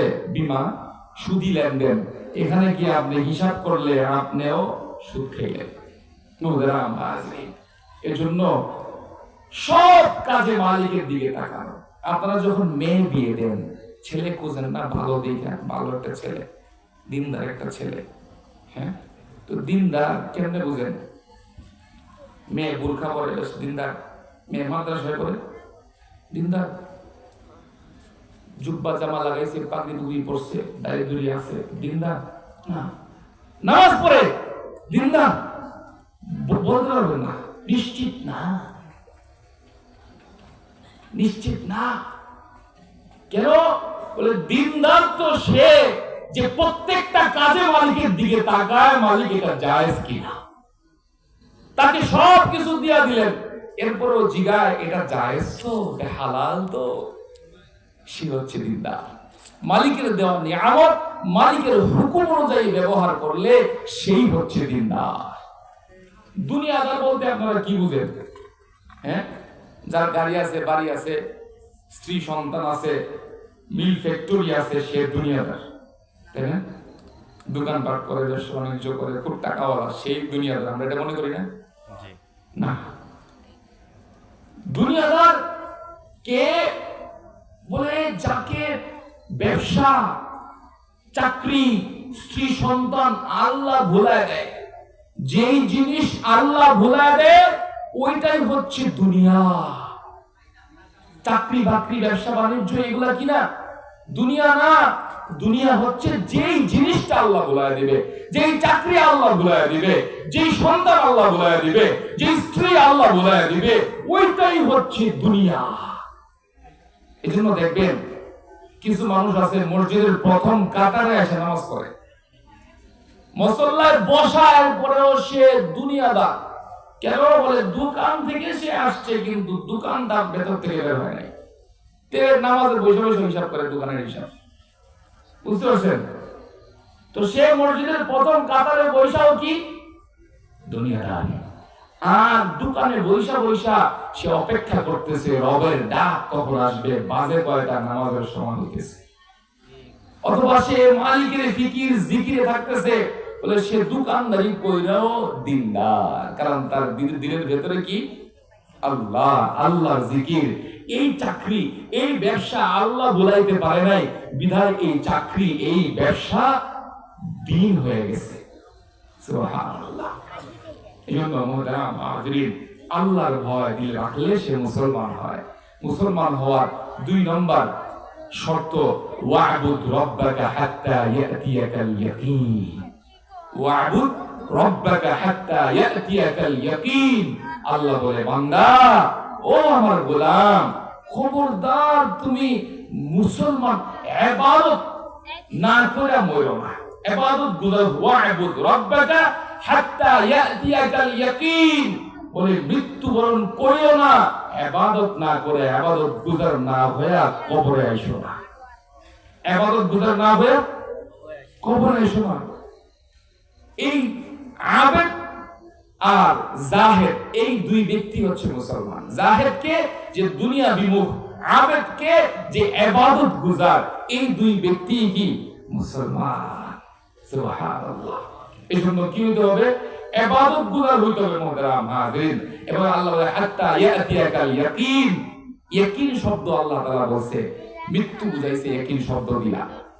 মৃত্যুটা ইয়াকিনি শব্দ না, ইয়াকিনি সংবাদ না, বলেন মৃত্যুটা কি ইয়াকিনি সংবাদ। হিন্দু, খ্রিস্টান, ইহুদি সবাই বিশ্বাস করে মৃত্যু একদিন হবেই, মৃত্যু থেকে কেউ বাঁচতে পারবে না। এজন্য কোরআনের কারীমের জায়গায় জায়গায় আল্লাহ তাআলা ইয়াকিন শব্দ দিয়ে মৃত্যু বুঝাইছে, যে এটা সবার জীবনে ঘটবে, সবার জীবনে ঘটবে। আল্লাহ তাআলা বলেন, ইয়া আইয়ুহাল্লাযীনা আমানুত্তাকুল্লাহা হাক্কা তুকাতিহি ওয়া লা তামুতুন্না ইল্লা ওয়া আনতুম মুসলিমুন। বান্দা খবরদার, খবরদার, মুসলমান না হয়ে মরো না।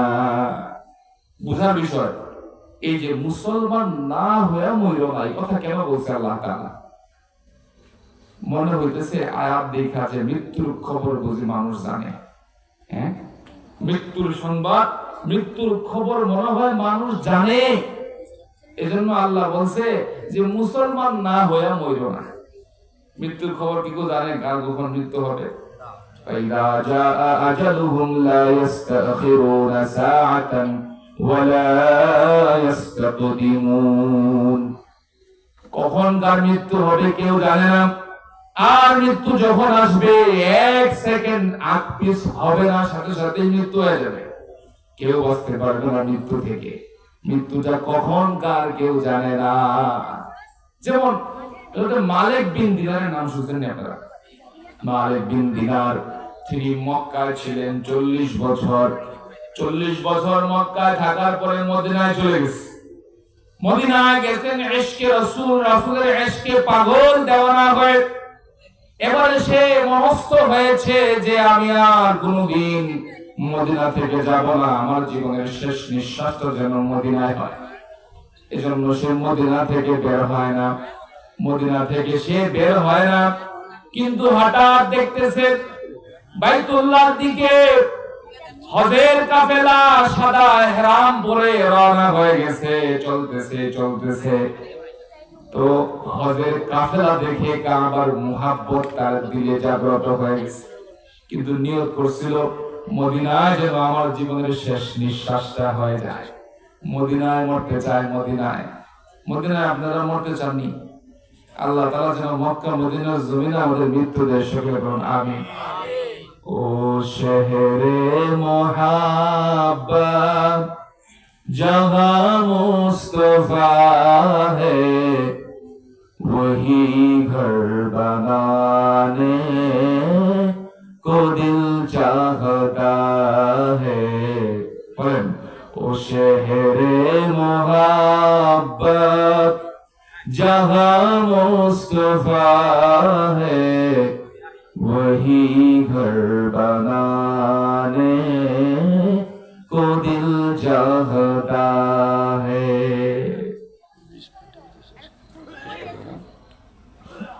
মুদাম হাজির, অল্প সময় 20 মিনিটের ভিতরে শেষ করতে বলতেছে, শেষ করে দিব। অল্প সময় একটু কথা শুনেন, এরপরে শেষ করে দিব। তো ইমাম মালিক বিন দিনার রাহমাতুল্লাহি আলাইহি বলে, তিনি মক্কায় 40 বছর থাকার পরে মদিনার উদ্দেশ্যে রওনা হয়ে গেছে যে না, আমি আর কোথাও থাকবো না, আমার জীবনের শেষ নিঃশ্বাসটা যেন মদিনায় হয়, এজন্য আমি মদিনায় যাই। মদিনা থেকে আমি বের হব না, যদি বের হয়ে যায় আর মৃত্যু যদি মদিনার বাইরে হয়ে যায়, এজন্য সে মদিনা থেকে বের হয় না। হঠাৎ দেখতেছে বাইতুল্লাহর দিকে কাফেলা যাইতেছে, হজের কাফেলা। দেখা মনের ভিতরে কাবা দেখার লোভ জাগ্রত হয়েছে যে হজের কাফেলা যাইতেছে, হায় আমিও যদি যাইতে পারতাম। আমি তো যাইতে পারি, কিন্তু আমি গেলে পথে যদি আমার মৃত্যু হয়ে যায়, মদিনার বাইরে যদি আমার মৃত্যুটা হয়ে যায় তাহলে তো আমার এই আকাঙ্ক্ষা পুরো হইব না। এজন্য সে মদিনা থেকে বের হইতেছে না, আর মদিনায় থাকতে পারতেছে না, কাবার লোভ, কাবা দেখার লোভে।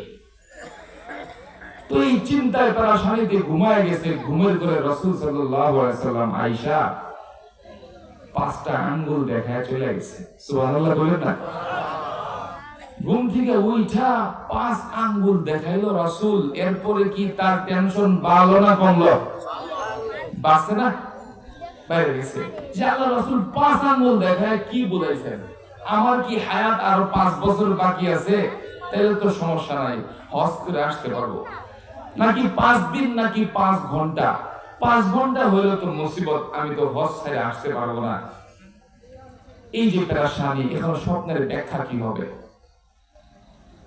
এরকম চিন্তা পেরেশানি করতে করতে হঠাৎ খাদেমকে ডাইকা বলে, তুমি স্বপ্ন সম্রাট ইবনে সিরিনের কাছে চলে যাও। সংক্ষেপে বলতেছি, সময় নেই। ইবনে সিরিনের কাছে চলে গেল, বলছে আমার নাম বললো না, সমস্ত ঘটনা খুলে বললো যে জামানার এই একটা লোক, মদিনার এক লোক এই স্বপ্ন দেখছে, রাসূল 5 আঙ্গুল দেখাইছে, 5 আঙ্গুল দিয়ে রাসূল কি বুঝেছে? স্বপ্নের ব্যাখ্যাটা স্বপ্ন সম্রাট ইবনে সিরিনের কাছ থেকে যায় না আসো। তো খাদেম গেছে, গিয়া বলতেছে এক লোক স্বপ্ন দেখছে, রাসূলকে, রাসূল তাকে 5 আঙ্গুল দেখাইছে, এর ব্যাখ্যা কি? বলে কে দেখছে স্বপ্ন বলতে হবে, নচেত বলা যাবে না।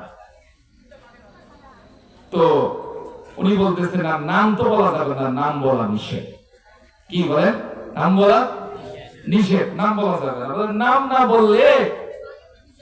নাম না বললে স্বপ্নের ব্যাখ্যা বলা যাবে না। পরে উনি চলে আসছে, আয়েশা বলতেছে এই ইমামে মালিক বিন দিনার রাহমাতুল্লাহি আলাইহি যে উনি তো স্বপ্নের ব্যাখ্যা বলবে না আপনি যদি নাম পরিচয় না দেন। তবে উনি এই কথাও বলছে যে এই স্বপ্ন জামানার ইমামে মালিক বিন দিনার ছাড়া আর কেউ দেখতে পারবে না।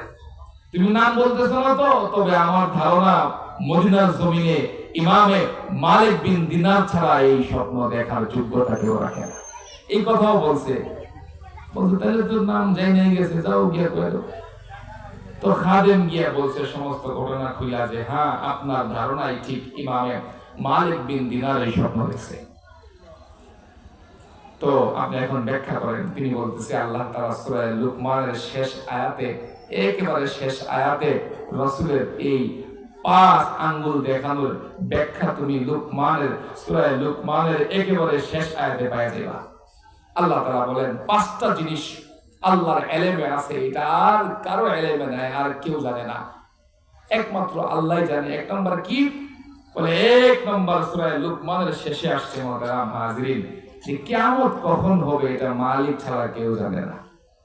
2 নম্বর, বৃষ্টি কখন, রোদ বৃষ্টি কোথায় কখন হবে এটা মালিক ছাড়া কেউ জানে না।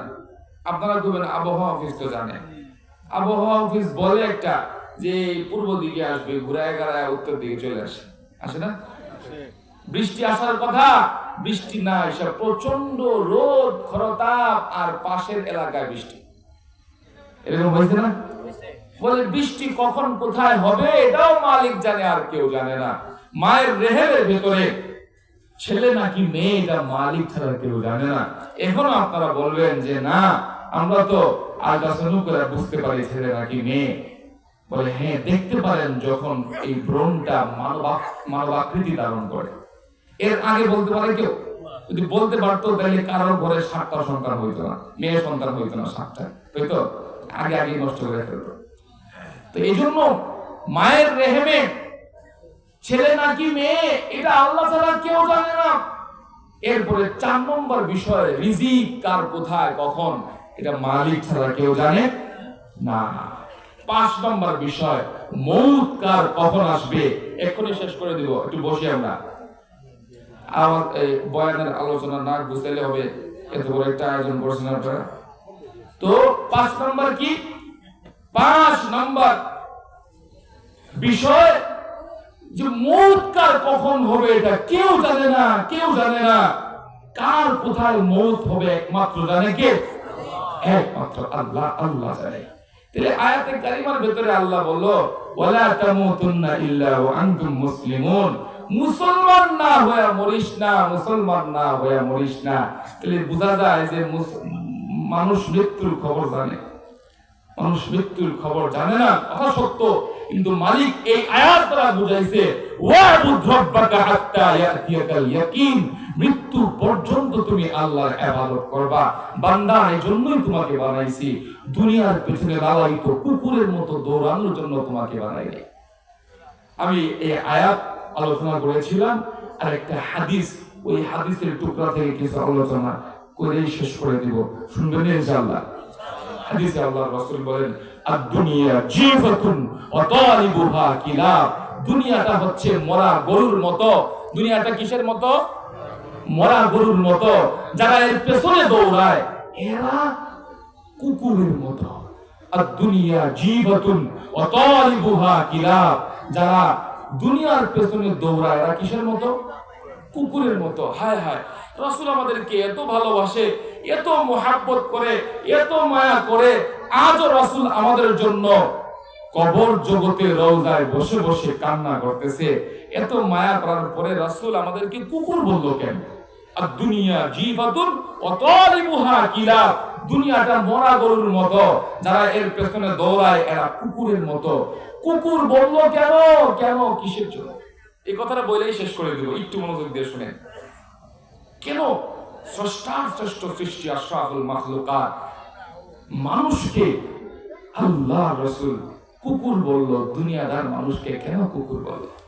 কুকুরের সাথে দুনিয়াদার মানুষের সামঞ্জস্যটা খুব বেশি। এজন্য কেমন সামঞ্জস্য? কুকুর কি শুধু মরা খায় নাকি? মরা তো কাকেও খায়, খায় না? কাকের কথা কইতো, কুকুরের কথা বলছে কেন? বলে শুনো, কাক মরা খায়, তারপরেও কাকের একটা নীতি নৈতিকতা আছে। কাক যখন কোনো মরা দেখে তখন শোরগুল চিৎকার চেঁচামেচি করে, সবাইকে, আত্মীয় স্বজন, পাড়া প্রতিবেশী, বন্ধু বান্ধব সবাইকে ডেকে আনে, সবাই নিয়ে একসাথে খাইতে যায়। এটা তার সুন্দর একটা নীতি। আর কুকুর সে যখন কোনো মরা দেখে দৌড়ায় গিয়ে ঝাপটায় পড়ে খাওয়ার জন্য, সাথে যদি তার একটা বন্ধু আসে তাকে বাধা দেওয়ার জন্য তার সাথে যুদ্ধ করে ফেলে, তাকে এসে খাইতে দিবে না, একা খাবে, একা। তার সাথে মারামারি করে, মারামারি করে তারে হারায়া দূরে বৈশা বৈশা সে লোল ফালায় আর সে মজা করে খায়। কুকুর এটা করে না? করে। বলে ওর সাথে দুনিয়াদারের সম্পর্ক খুব বেশি। তাকায় দেখো, দুনিয়াদার গুলা একা খাইতে চায়, কাউরে দিবে না, কাউরে দিবে না, বিদায় দল একটা করে, কিন্তু দল একটা করে, এরপরেও মারামারি, এরপরেও ঝগড়াঝাটি, এরপরেও খুন খারাপি। কেন? আমি একা খাবো, একা খাবো। চাঁদাবাজি করলেও আমি একা চাঁদাবাজি করবো। আমি যদি এই এলাকা, এই অমুক খাস জমিটা আত্মসাৎ করে খাই, তাহলে আমি একা খাবো, তোরে দিব কেন? মুহতারাম হাজরিন, কুকুরের মতো দুনিয়াদার একা খাইতে চায়, কাউরে খাইতে দেয় না। কাক বলে ওর স্বজাতি যদি মারা যায়, ওই মরা কাককে ঠুকর দিতে যায় না, ওই দূরে তাকায় তাকায় ডাকে আর কান্দে। কিন্তু কুকুর ওর স্বজাতি, ওর জোরের ভাইও যদি হয় মারা গেছে, ওরে শুকতে যায়, কামড়াইতে যায়, ওর গোশত চিবাইতে যায় কুকুরে। ওর স্বজাতি, ওর ভাই চিনে না, মরা খাইতে যায়। ওরে ঠিক তেমনি ভাবে দুনিয়াদার গুলা নিজের আপন ভাই তার মাল আত্মসাৎ করতে চায়, তার বোনের হক নষ্ট করে খাইতে যায়। একই সাথে বন্ধু, পড়াশোনা সব একসাথে, যখন একসাথে ব্যবসা করতে যায় তখন একজনেরটা একজনের মেরে দেয়, দেখি দেয় না? স্বজাতি, আপন ভাই, এরপরেও অসম্পদ মাইরা খায়। কেন? দুনিয়াদার তো রাসূল বলছে কুকুরের মতো, কুকুরের স্বভাব ওর ভিতরে আছে। এরপরে লাস্ট কথা, মুহতারাম হাজরিন, আরেকটা এক্সাম্পল।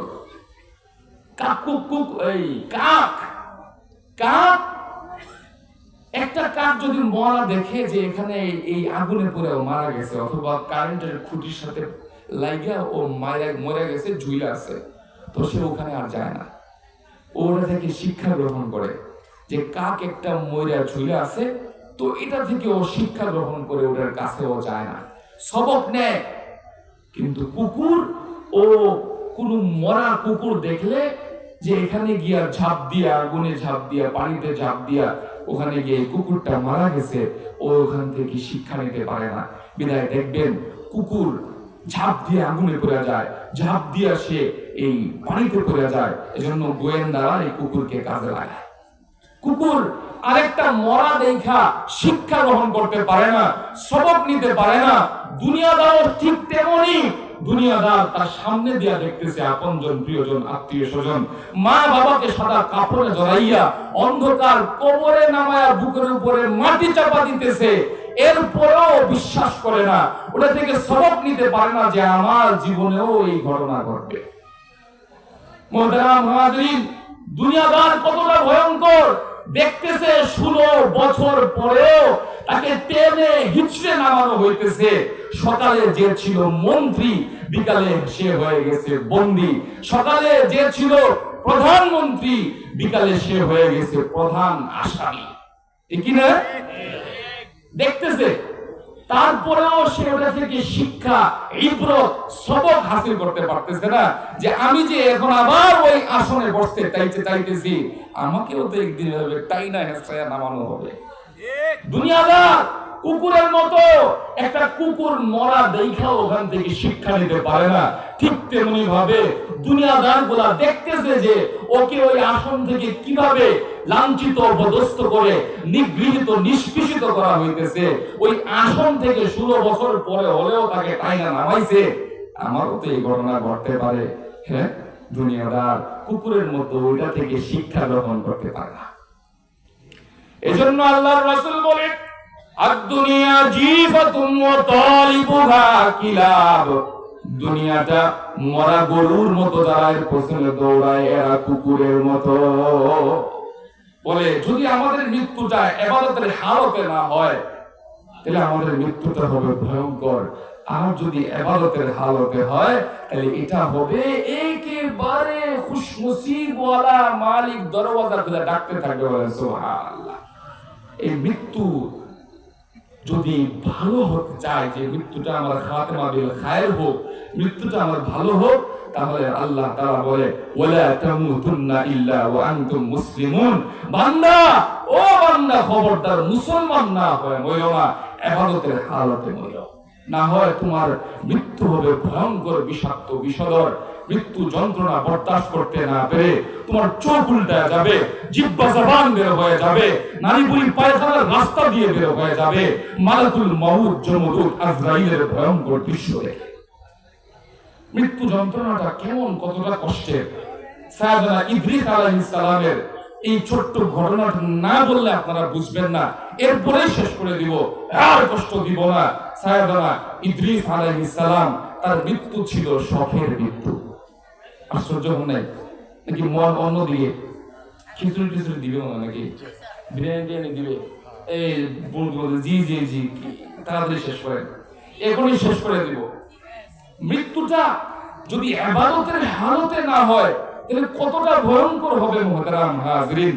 সাইয়েদনা ইদ্রিস আলাইহিস সালামের মৃত্যুটা ছিল শখের মৃত্যু। সাইয়েদনা ইদ্রিস আলাইহিস সালামকে জমিনের সমস্ত মাখলুক ভালোবাসতো। শুধু ইদ্রিস না, সমস্ত নবীদেরকে জমিনের সমস্ত মাখলুকরা যেমন ভালোবাসতো, আসমানের ফেরেশতারাও তাদেরকে ভালোবাসতো। সাইয়েদনা ইদ্রিসকে হযরত আজরাইল আলাইহিস সালাম, মালাকুল মউত জমদূত আজরাইল, সাইয়েদনা ইদ্রিসকে বড় ভালোবাসতো, মুহাব্বত করত।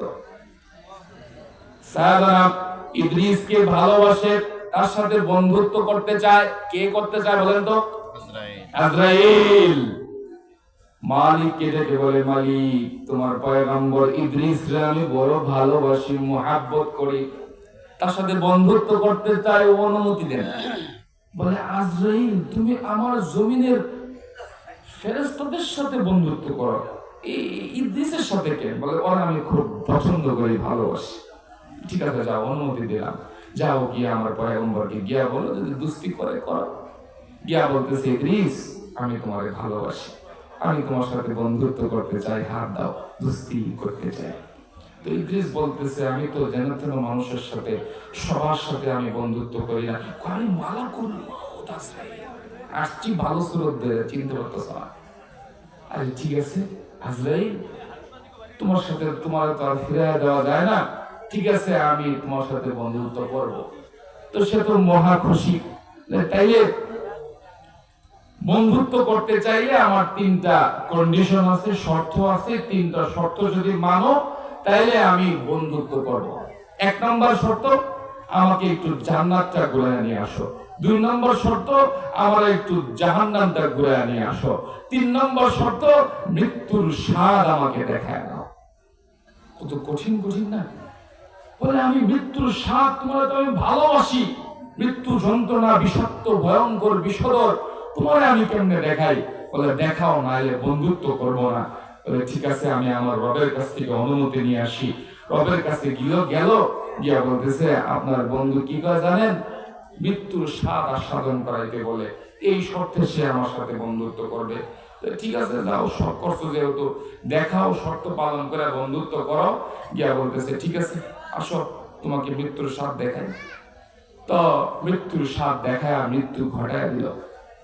আসমানের মালিক আল্লাহ বলে আজরাইল যাও আমার বন্ধুকে আবার জানটা ফিরায় দাও। জানটা ফিরায় দিছে। এবারে বলে আসো বন্ধুত্ব করি। বলে আরেকটা শর্ত আছে না? কোনটা?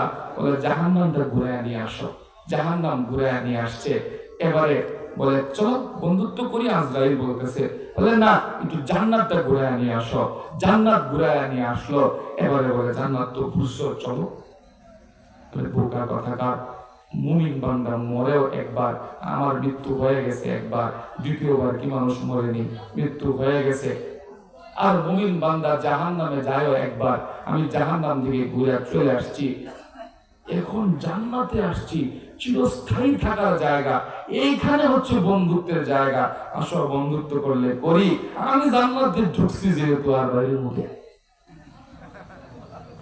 মালাকুল মউত জামাদুল আজরাইল ডেকে বলেন ঠিক আছে সব মেনে নিলাম বন্ধু, এবারে বন্ধুর কাছে একটা কথা বলো, তুমি যে মৃত্যু যন্ত্রণা বরদাস্ত করেছ, মৃত্যুর স্বাদ আস্বাদন করেছ, এটা কেমন আমার একটু বুঝায় দাও, বলে দাও। সাইয়েদনা ইদ্রিস আলাইহিস সালাম বলে মৃত্যুর স্বাদটা কত ভয়ঙ্কর জানো?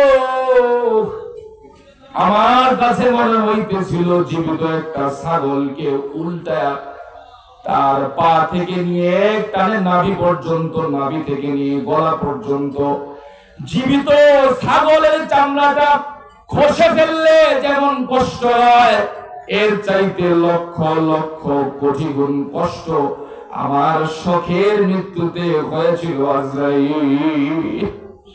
হায় হায় হায়, মৃত্যু যন্ত্রণা কত ভয়ঙ্কর! মৃত্যু যন্ত্রণা বরদাস্ত করতে না পেরে চোখ উল্টায় যাবে, জিহ্বা জবান বের হয়ে যাবে, নারী ভুঁড়ি পায়খানার রাস্তা দিয়ে বের হয়ে যাবে। এজন্য আসমানের মালিক আল্লাহ বলেন ইয়া আইয়ুহাল্লাযীনা আমানুত্তাকুল্লাহা হাক্কা তুকাতিহি ওয়া লা তামুতুন্না ইল্লা ওয়া আনতুম মুসলিমুন। বান্দা খবরদার খবরদার, মুসলমান না হয়ে মৃত্যুবরণ করো না। মৃত্যু যন্ত্রণা বড় কঠিন, বড় ভয়ঙ্কর, বিষাক্ত বিষধর। আল্লাহ তাআলা আমাদের সকলকে পরিপূর্ণ মুসলমান হিসেবে কবুল করুক, সকলে বলুন আমিন। বলেন তো মুসলমান হওয়ার শর্ত কয়টা? 1 নম্বর আল্লাহর ভয়, 2 নম্বর ইবাদত। এই ইবাদত ছাড়া, আল্লাহর ভয় ছাড়া কেউ মুসলমানই হইতে পারবে না। মুসলমান না বানায় আল্লাহ যেন আমাদের মৃত্যু না দেন, সকলে বলুন আমিন। ওয়া আলাইনা ইল্লাল বালাগুল মুবিন।